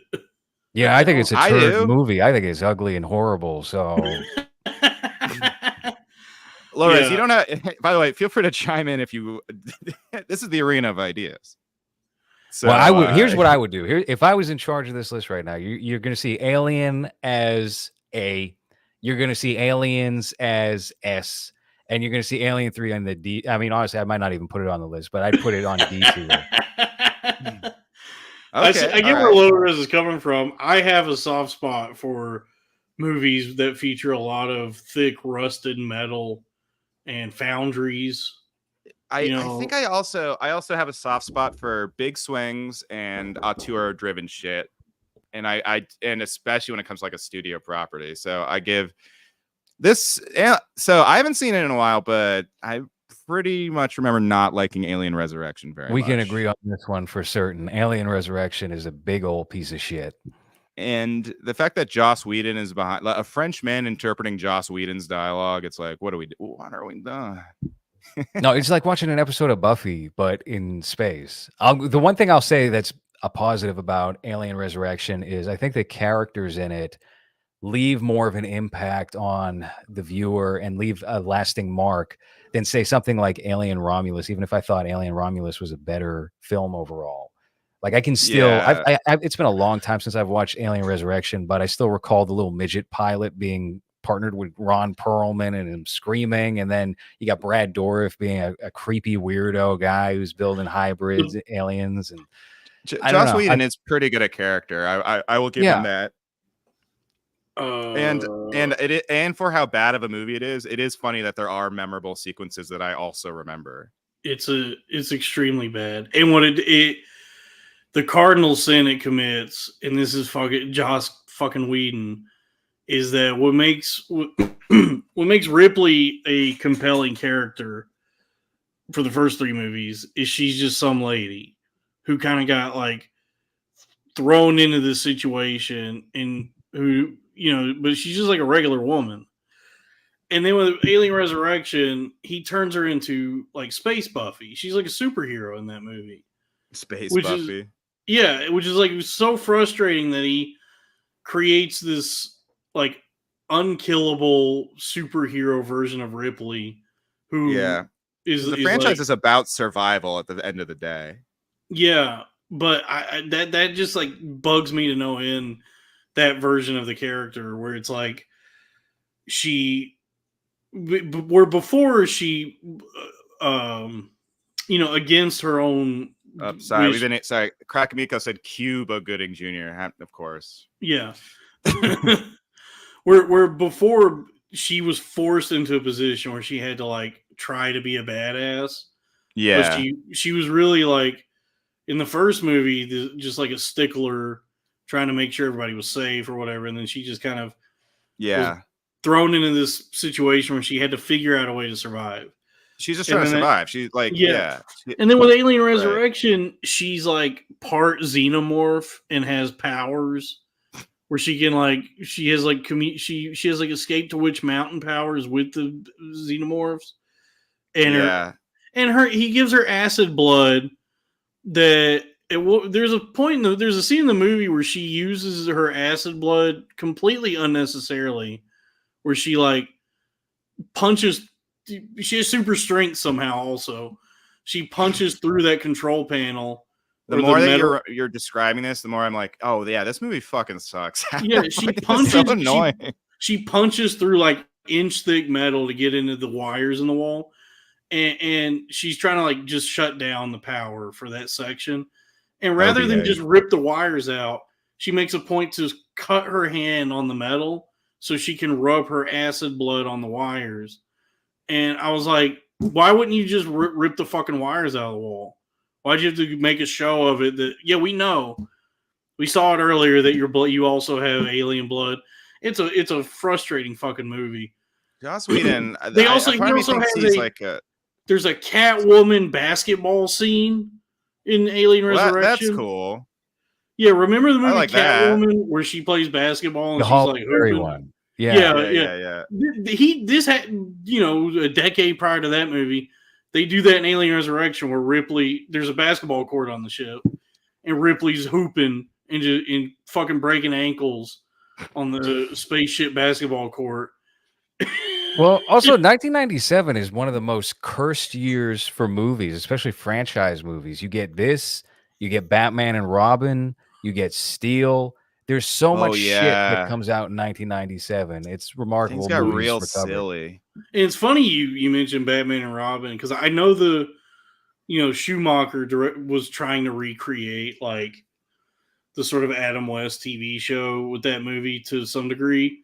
But then this director for Alien Resurrection, who he stylistically and visually, the way he shoots City of Lost Children, and I like that movie a lot. But then with this movie, this feels more like Batman and Robin. Like he shoots it similar to how Schumacher shoots that movie. A lot of fucking Dutch angles, very like close, kind of claustrophobic camera work. Lowres, I'm going to need you to immediately fucking take back what you said about 1997 because that was the year that a certain movie called Austin Powers International Man of Mystery. You know what? You're right though, Lowres, because I consider the 90s to be one of the best decades for film ever, but the 97. The later you get into the 90s, weird. the worse it starts to look. Yeah. In hindsight, a lot of the revered movies of the 90s kind of don't hold. Like, everybody loved the American Beauty, and American Beauty fucking sucks. Okay, but like you have to kind of look beyond the the big Devil's Advocate. Also, Jesus Christ, what a year! Okay, take that back right fucking now, you cunt. Yeah, there's a lot of silly ones. I actually just watched a 97 movie, the Mammoth one, Spanish Prisoner, which was very strange. Also, Mammoth's a weirdo, man. I mean, I like a lot of his movies, but I don't think he's made like a great movie. No, House of Games is good. Oh, you know what else came out in 97? Wishmaster. That's a good movie. No, that's a good movie. And Flubber. Dude, every 97 Spawn. movie is fucking wacky as fuck. Dude, I just did a show on The Pest, which I think was also maybe 97. Yeah. Dude, that is the biggest piece of shit I've ever talked about in my entire life. A movie Jungle 2 Jungle also, folks. Well, that's a classic. Let me say this about The Pest. I've never seen more than the opening musical sequence, which that is a masterpiece. It's a masterpiece of shit. It really pissed me off when I watched the movie today. You didn't like the opening musical number? No, that honestly it made me violently angry. And then I also lanes completely into turning into the most dangerous game, and it just becomes equally bad, but in a more boring way. It doesn't do anything right. Right. Okay. Wow, 97 is truly it's a lot of, it's not even bad movies. It's just a lot of movies. I'm like, they all are like, there's a lot of like live action cartoon ass movies in this time period. But Jackie Brown, I was about to say, like Jackie Brown and Austin Powers. Those are like, the 97 is a Weezer ass year. There's like two Rocket things Man. Really, you get Good Burger, Bean the movie, the game. Oh, Affliction. I just watched that for the first time. Event Horizon, Spice World. Howard Stern's Private Parts. Mm-hmm. Dude, what a weird dude. What the fuck was every executive smoking in like 1996? Oh, the Fifth Element. I mean, there were some good movies in 97. But that's another crazy ass live action cartoon movie. And that's I would say Alien movie, Resurrection is also like that. Good Will Hunting. All right, we can move on. But what a great observation, Lowres, that I never realized like how weird that year is. Hey, let me say, Alien Resurrection also another great cast of guys. Brad Dourif, Ron Perlman. Who else is in this? There's another guy One of the military guys is someone I always see a lot. I like him. Who did they must have had just like a standard leading man somewhere. I mean, honestly, it wouldn't surprise me for Joss Whedon if there wasn't one. But you have all these freaks. You have like freaky character actors filling out Yeah. the scenery. Well, I They could think have all that easily been in Alien 3. Yeah, Winona Ryder. She's great. She's a great actor, and she is good in Alien Resurrection. Just Yeah. that's the thing is like Sigourney Weaver, Winona Ryder, and Ron Perlman were like deserved a better. Sounds like the movie. strangest threesome of all time. Yeah, and then I think because Ron Perlman, all three square heads. Because the fucked up guy in the wheelchair. I think the director of Alien Resurrection also directed City of Lost Children, and Ron Perlman and the wheelchair guy are in that. So I think the director got some picks for this movie. But then, yeah, it's a really dog shit movie. All right, Alien Resurrection sucks ass. Now this one, putting in C, Alien vs Predator. I didn't get to do a rewatch of it. Is this good? No, I don't think I it's like as bad as maybe what people have remembered it to be. I remember being in the theater in, I think it was 2004, and it was right off the heels of Freddy vs. Jason. They announced, "Oh, we're doing Alien vs. Predator," and everyone was disappointed the second they said, "Hey, it's going to be PG-13." But honestly, I don't think it really affected it that much. It's the closest thing to an action film since maybe Aliens, and the setting's kind of cool. The cast is it's like in an Aztec temple. It's very early aughts studio. I consider the late aughts to be maybe the worst decade for horror, or worst era for horror. Yeah, but for what Alien vs Predator knows what it is, and it knows what it's trying to do, and it kind of pulls it off. It's a pretty entertaining movie. Yeah, and you know who actually said he liked it? James Cameron said he liked it. I will say at this point in time when this movie came out, neither one of these franchises had any sort of respect or like pedigree. They were both like jokes by this point. So it makes sense that they would lob like what if we put both of them in the same movie to see if that works. Right. Yeah. I think C tier is exactly appropriate for what that movie was. Honestly, if you are just looking for like a fun, mindless phone app movie, there's a lot worse than you could do. If for one of those crossover movies, I like it. I think it's fun. I did not get a chance to rewatch. My review upon watching it was like, this is a bad Alien movie, but a solid Predator movie. Yeah, like that's kind of what I don't think the Predator franchise is very good, honestly. Yeah, well, it's the same situation with Freddy versus Jason, where that's not really a Jason movie. That's like a very Freddy forward movie. Mm-hmm. Godzilla versus Kong is it's definitely more of a Kong. Oh man, that new Godzilla versus Kong was dog shit. I didn't even watch it. I'm done with Legendary. It was like watching someone else play a video game. I'm just like so sick of this. Now I regret not making one more tier. I wish there was an F or an F minus. AVP2 is terrible. Really? You think it's that bad? I think I watched it for the first time last week, and I was like, I don't think I've seen a movie in a long time where I couldn't think of a single thing I liked about it. Like I didn't like anything about it. You should watch Shane Black's The Predator, because that's also a piece of shit. Well, here's another thing. It's like, it's not only bad on every level in terms of script and acting and stuff.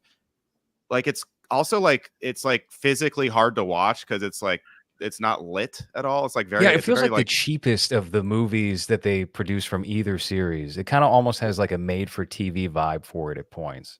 Yeah, it's a total made for TV, like sci-fi movie vibe, but also it's like I think they're trying to go for a stylistic. It's dark, you know, but then it's just like I'm having to work 3 times as hard to pay attention to just bullshit. And it doesn't do anything that AVP1 didn't do. Like their whole hook for it was like, this one's going to be rated R. Yeah, they tried to overcorrect for the problems that were the things that were issues for people who showed up to AVP that were like Alien or Predator loyalists, like, okay, it's PG-13, and hey, you said they were going to be on Earth, but technically they're over in wherever they were, Antarctica or somewhere. So we're going to set it. I think it was like in a small town, right? Yeah. Oh my god, it was really cheap. It was so cheap. Like what you said about it being like a made-for-TV movie. It's a made-for-TV ass movie that somehow got a huge theatrical release. Yeah, well, because I think a lot of these movies, aside from Aliens, probably don't cost a lot to make. No, yeah. So, Horror has the biggest return on of investment. No, actually, Prometheus. This is actually a good segue. Prometheus had a pretty big budget. yeah, Prometheus And was I expensive. am putting Prometheus in S tier. Everybody, How do you feel about that?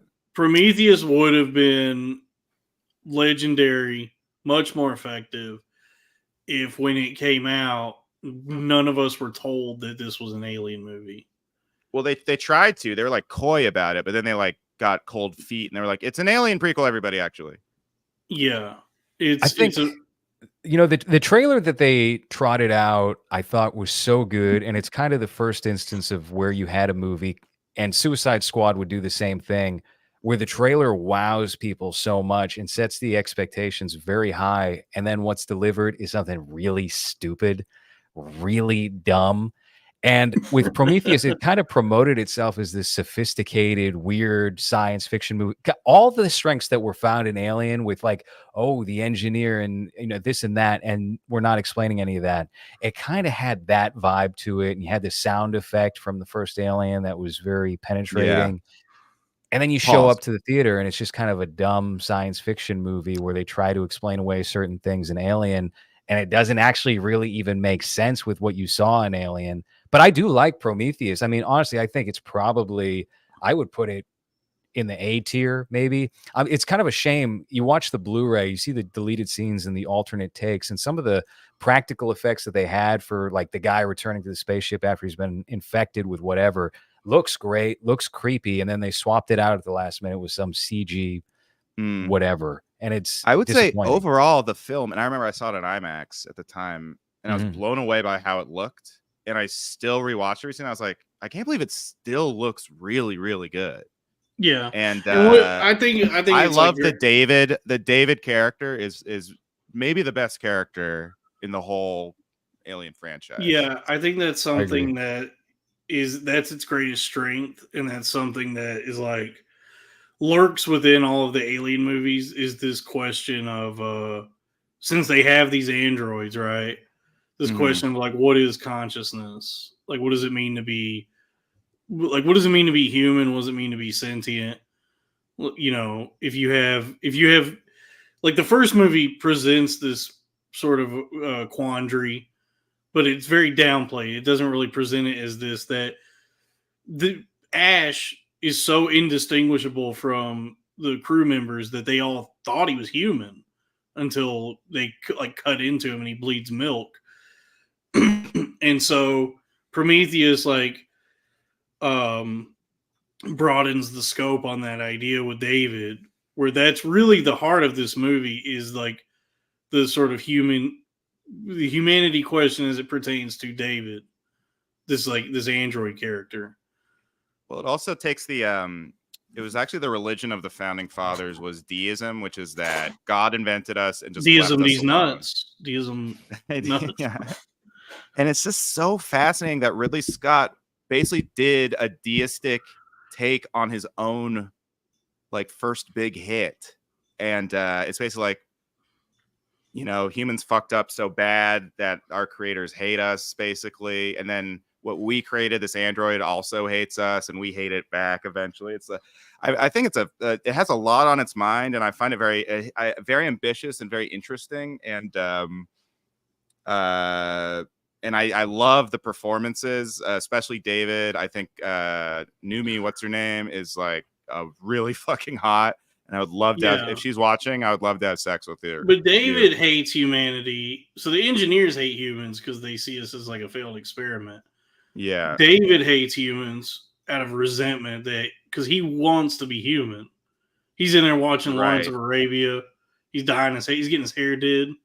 He's like desperately trying to be human. He knows he never will Right. be. And so his hatred of humanity comes from actually a much more human place, because that's something we all Wow, feel. that's so true. We all look Yeah. at each other and just resent each other for the things we can see in someone else, attributes we wish we possess. And so David sees humans, and he just sees like the human of all of us, and he's like, man, fuck these. You think you're better than me? Yeah. Is his mentality. That's fascinating. Like, yeah, it's actually both sides of the coin of being hated for being inferior and being hated for being superior. Mm-hmm. I also call David in this, I call him Scary David. Yeah. Prometheus is tight. It's a cool movie. I always went to bat for it. Everyone hated it when it came out, and at least in the nerd circles. Yeah, people were disappointed.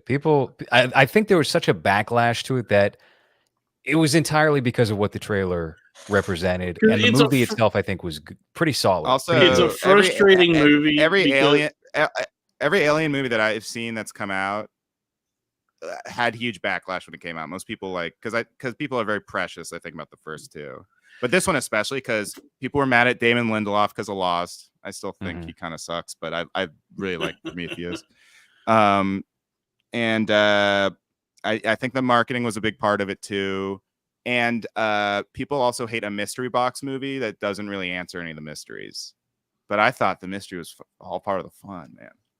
Well, it's a frustrating movie in that it would be an effective movie as like a different movie, but then all the alien stuff does. I kind of like how it ties into it, and it does the prequel thing without like the huge wink nod nudge elements. It's like, oh, this is kind of a cool way to connect what seems like a different movie to Alien. Yeah. But and also like the design, and seeing Whalen is fascinating too. The design of the guy engine, Pierce Wayland, yeah. The design of the engineers is very underwhelming, because like they just look like Louis J. Gomez. All of like H.R. Geiger's designs in the first movie, like for the space jockey and all the biomechanical shit, look so fucking cool. And then like in this movie, they're just like sleek, jacked, bald guys. They're not like, I guess by the end of the movie, something's happened where they fucked up and they're like merged with machinery to some degree, which looks kind of cool. But overall, like the design of the engineers is kind of a letdown when you look at the sort of mystery that is like, what is this in the first movie? Like, what is this fucked up alien race that was like elephant tusk, and then it's a mask or whatever. Yeah, there's a lot of interesting concepts here. Like I really enjoy the alien C-section that occurs with the robotic machine. I think that scene is very intense, especially when you're watching it in IMAX for the first time, or even guy on fire.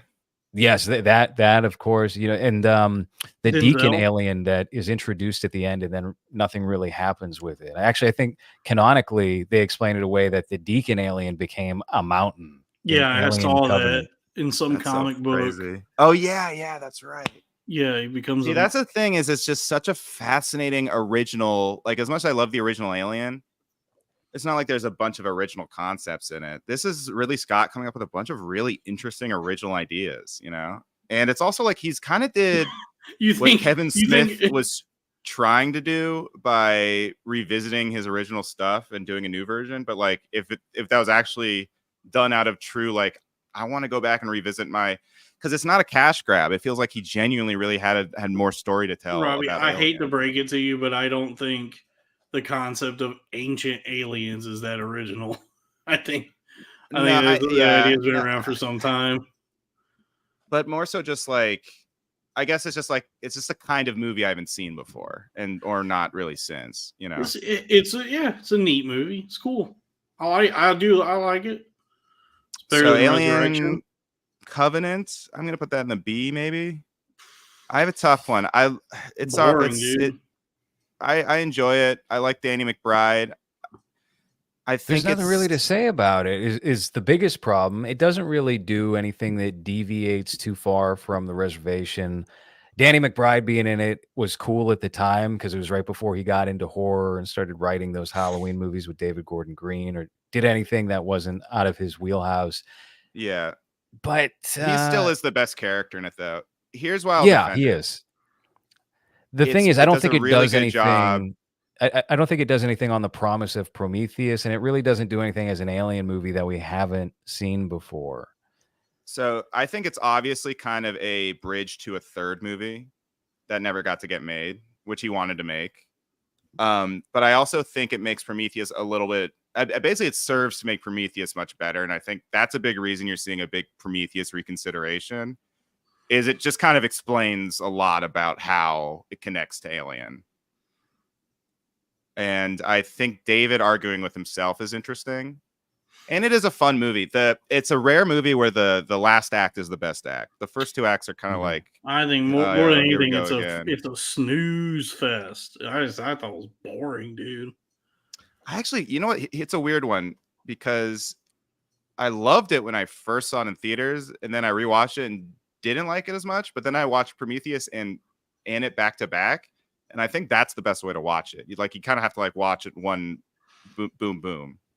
Because it's kind of one piece, right. The anime.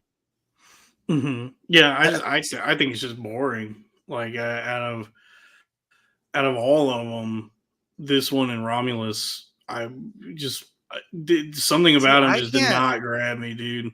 So I think this one we're very split on. So I'm not quite sure where to put it. I'll put it in B to split the difference between our opinions. I think because I do not consider Romulus boring. I thought it was paced really well, and it was like really just all of it. I don't know. I was my butt was in the seat.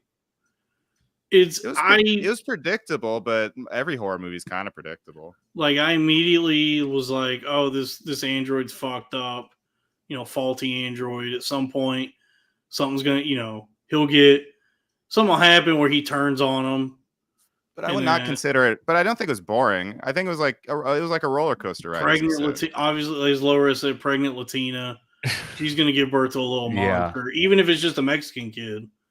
I think it takes one big swing, and that's what it's got over Alien Covenant, for me anyway, which is the end, which is you get the abomination xenomorph human hybrid that is not like the Alien Resurrection hybrid or anything that we had seen previously. I think that's the only element to it that's really a standout, and I would put it above Alien Covenant or the Alien Predator movies due to that. So I'd probably put it in B tier. But it's very generic. It's a very generic movie. Yeah, that's what I would say. We already talked. Doing this like, because Laura, as you said this earlier, like they are getting way too comfortable. Like we're allowing this to happen too much, that where they just bring an actor back from the dead. Right. When they did it to Egon in that Ghostbusters reimagining sequel, there was this like, are they going to do that? How do we feel about that? There's articles and everything, and now we're past that. Now it's just normal. Now they're going to do it. They keep doing it, but it never feels good. But that one got a pass because it was his dad, right? He was doing it of his dad, right? No. Ivan Reitman was the director of Ghostbusters, and he died. But no, it was Harold Ramis they recreated. Yeah, so Jason Reitman. I thought Spengler was. Oh fuck, I got them confused all the time. All right, you know what? They shouldn't have Max Landis make a Ghostbusters. That's what I think. Yeah, I'll never. Just like doing the dead actor thing. I don't even know if it's like a moral thing with me. It just doesn't feel good. Like it doesn't work. It's got this uncanny valley feel to it. And it just makes you wonder, like, why not just get an actor? Because, like, in Dr. Sleep, they just got new actors to be Jack Nicholson and Shelley Duvall and Scatman Crothers. Yeah, that was corny. That was corny. I thought that was kind of corny. Here's the thing, too, and I'm with you, Robbie. I saw that, and I was like, damn, this is like the spooky world version of The Shining. This fucking sucks. But it feels like it feels like I'm watching like SNL or something. Yeah, I mean, and getting Henry Thomas to play Jack Nicholson, and like from an angle, it kind of works, and then you show his face, and it's like that ain't Jack Nicholson enough. But I will say, I originally would agree with you, Robbie. I've gotten, as they've done it more, I would say I'm more of Dalton's persuasion here, where it's just like it leaves a sour taste in my mouth I that they actually continue overall to use these dead people. I overall dislike it, but literally only because he's playing it's an artificial intelligence character. It's I think there's some meta commentary there, and it like I don't know, it does kind of this one just made sense to me because it's like you're supposed to be creeped out by this character because the character it's a dead robot and they're using a dead robot to play him. I think that's actually kind of funny. I think you're giving the filmmakers way too much credit there. I think they just that's literally like, that was my first thought when I saw it. I was like, oh, that's actually really clever. I don't like it. I don't know. I wish Nick was here because I feel like Nick and I are aligned on a lot of this stuff. All right, so now we're gonna enter the extended universe. There's only where we put the cone heads. S. That's an S tier, dude. S tier. I like the cone head. I'm not gonna argue with that. Good, man.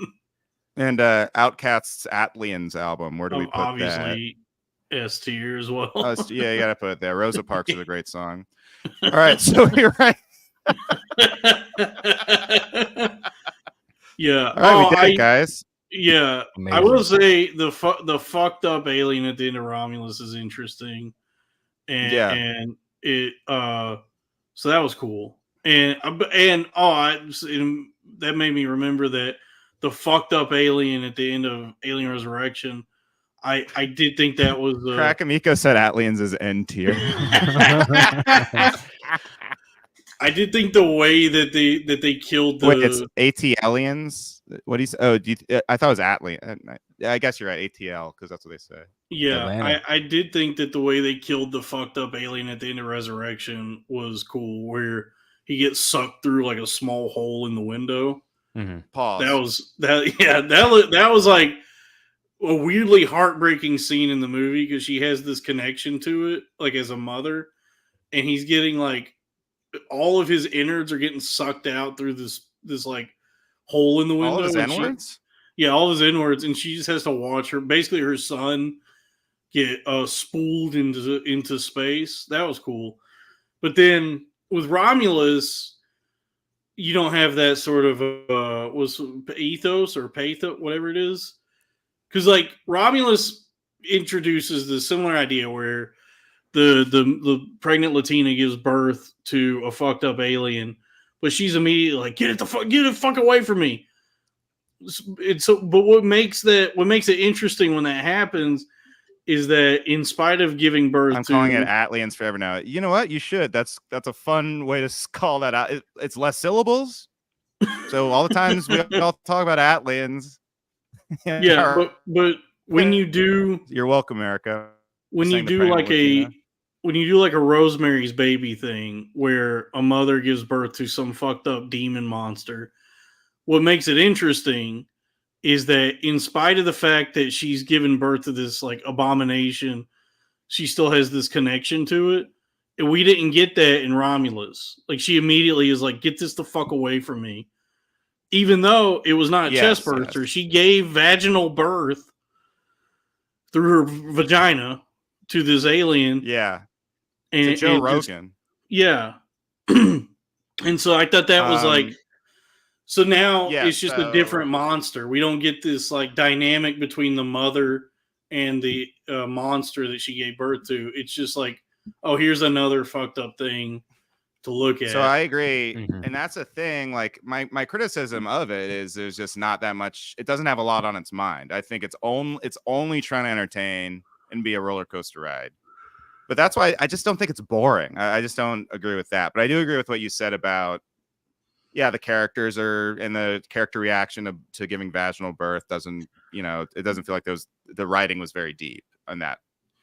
Yeah. It was more plot driven. As far as I know, that's the first time that we've ever seen someone give pussy birth to an alien. That's the first time you've seen a pussy. Also that, yeah. I'm on Rumspringa, and that's the first time I've seen a pussy. But it's the first time we've seen, like, they've introduced this this idea that something can happen where you could give a like actual natural vaginal birth to an Yes. alien. Yes, well, Galway, it insists upon itself. But then that's not explored any further. Like the first movie, and this thematically, this like undercurrent throughout all the movies is this this idea of motherhood, and so you get that with Romulus. Yeah, you get that with Romulus, and then it explores, I guess, like Latina motherhood, which is like just get rid of the fucking baby. Well, it's immediately a psychopath too. There's not what happens with Ripley's offspring or clone or whatever was built in Alien Resurrection is, like you said, it's this sympathetic. It's not really an evil alien. You don't get that sense. But this guy is just smiling and killing and acting he's like immediately a creep. he's immediately, as you said, Slender Man. Yeah, yeah. Because you know what's a more interesting approach is we talked about Cube earlier. Did you ever see that guy's other movie with Adrian Brody, Splice? No, I didn't. No. Yo, you gotta see Splice. It is fucked up. It's good. Jerry Splicefeld? Yes. So in Splice, Adrian Brody and this other lady. Didn't he do Don't Breathe too? No. Or Fede. Yeah, he did. Produced that. No, he directed it. He directed Alvarez. the sequel where they turned the rapist into the hero. No, he no, he didn't. No, he directed Don't Breathe #1. Yeah. Mm. So, but that's a scary movie. So in this movie Splice, Adrian Brody and this other lady are scientists, and they create this like fucked up creature that grows. It's similar to like Alien, where it's like this new thing, but it's kind of humanoid and it grows rapidly. And then it's like this very, even when the creature starts to like go crazy and lash out and cause destruction, it's still very sympathetic. And so that would be a more interesting approach to the fucked up Mexican alien hybrid in Romulus. Is that if you could have like created, if they had approached it where this thing had some sort of like endearing quality where even though it's a monster, you still feel like some sort of sympathy for it. Mm-hmm. But that is good social commentary that Latinos be having kids a little too early. Latina, she didn't know who the dad was. Hiachi Mishima for $5. For some reason, Hiachi's the only one, unless everyone was lying or gaslighting. Hiachi seems to be the only one who was able to super chat. I don't know. He says, I'll come on and chug an old Milwaukee. Also, where's Nick? All right, I sent you the link if you want to come on and chug a beer. Yeah, I think people can super chat. I just think a lot of people have not wanted to. Because this is not, we're doing this for ourselves, kind of, yeah. Yeah, we're doing we're doing the fucking pretentious film bro thing. Yeah. Well, I personally have really enjoyed hearing your guys' perspective because you guys have given me look, as much as I love getting Stuckmanized, both of you guys have given me a lot more to chew on than a lot of the video essays that I've seen. Yeah, because I've been watching a ton of these Alien. Yeah. At the end of the day, I like movies. My podcast, Movies, a podcast about the act of cinema. Yes. Yeah, I did it a few moons ago. We talked about Green Inferno. That's right. Yeah, you got to come back, Dalton. It's been years. Will. I would be happy to come back. I like movies. And Robbie, you're long overdue. We got to do we had something aligned and then it fell apart. So we got to figure out something for you too. We were going to do Freddy vs. Jason a year ago. That's right. That's right. Yes. I would like to talk about Long Legs because I've been so frustrated with that movie since I saw it.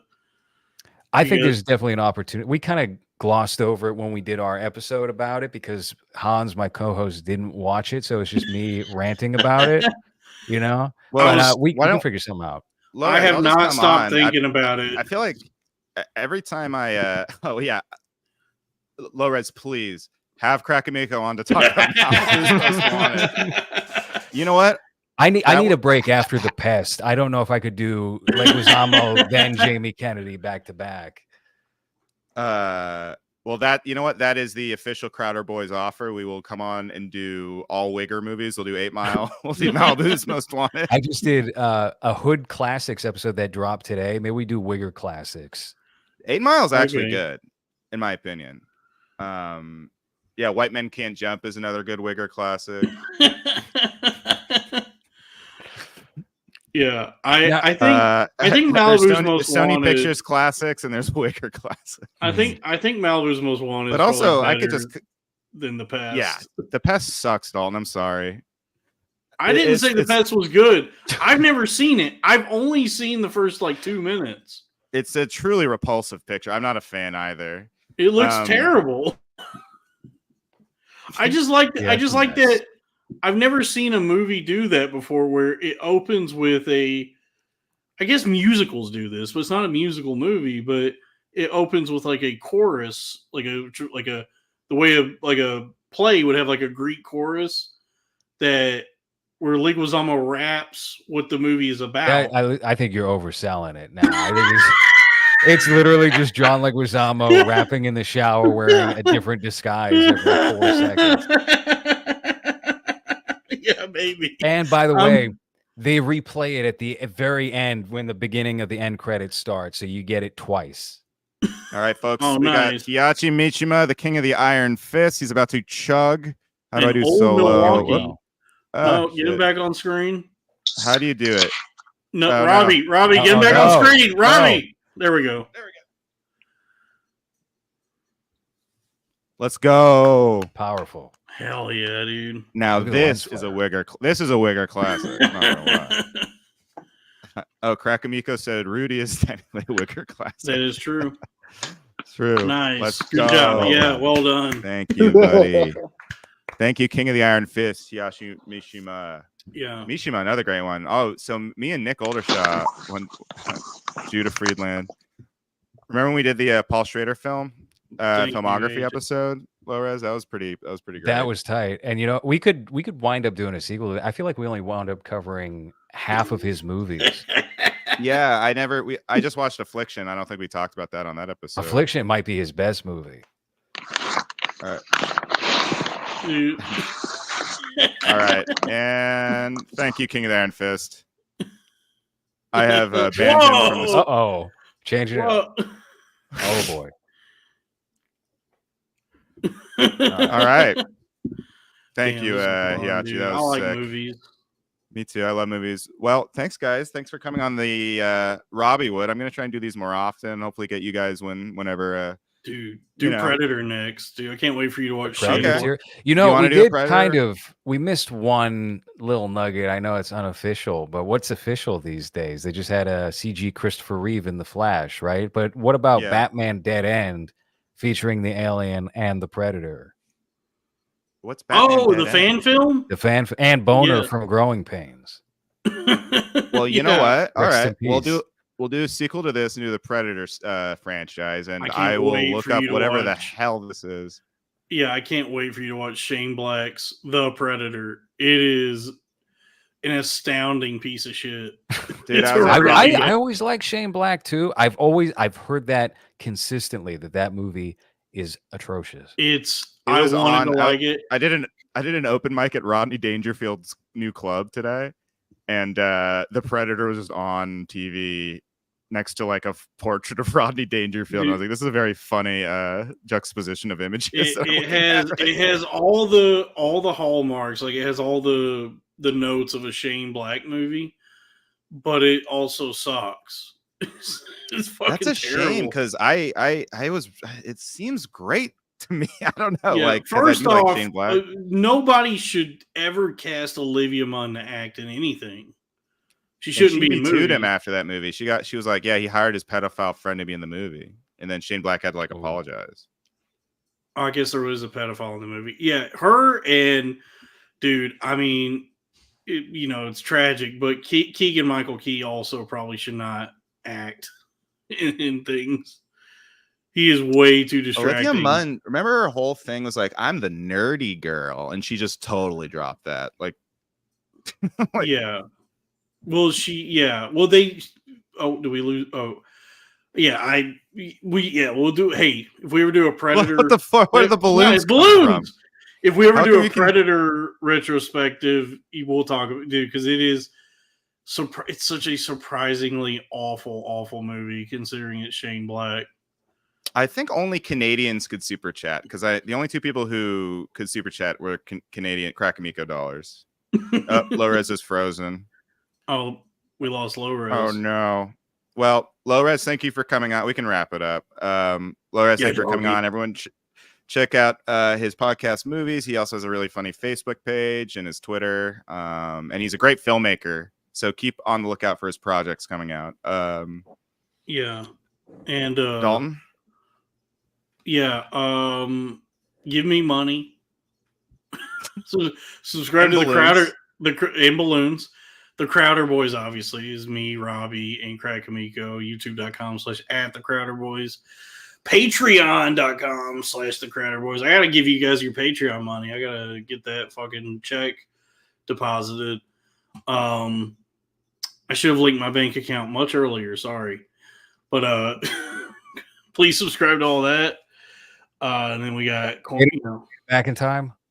Yeah, you're doing plugs. Oh wow. Crackamico says great show. Check out Crackamico, everybody. All right, if you guys like this, I would love to do more movie stuff. So maybe Robbie, it'll be a semi-regular podcast. Rebrand one more time, Robbiewood, and just do movies. Talk about why not? I love talking about movies, and yeah. Oh, Robbie Ebert over here. Yeah, I'll put 2 thumbs up your mother's ass. Okay, yeah, just do streams so that way people will give you money to talk about movies. You get to live your dream, dude. Yeah, I mean, I like a freewheeling con, but yeah, I mean, if I really do like, yeah, fuck it, I could talk about this later, or just to myself, or my therapist. we got to get Nick back in the mix so we could do another a celebration of guys, dude. Yes. We'll have Nick on to make up for the Predator one. Yeah, I think yesterday or the day before was Brian Thompson's birthday. Remember him? He played Shao Kahn and the super soldier in X-Files. He's a guy. Gina Rollins was a great girl. Yeah. Even though she was also very famous. But that's a hell of a. I just watched Another Woman, Woody Allen's movie. Oh yeah, that's a terrific film. And she is fucking amazing in it. It was awesome. Thank you, Crack. Yeah. So, Crackamico, that's so damn true. Life is but a stream. Another Woman might be her best non-Cassavetes role. Yeah. I mean, it's a showcase for her. It's a very interesting movie. It's great. Yeah. All right. Robbiewood, watch that Austin Powers. Well, Austin Powers it's already on hold for the Crowder Boys Patreon. Watch along. Yeah. Cool. Well, thank you guys so much for doing this with me and participating and being great guests. You're welcome. Of course, anytime, for your Robbie. Terrific insights as always. All right, thank you everybody, and thank you to all the fans. I love you. Bye. Be safe.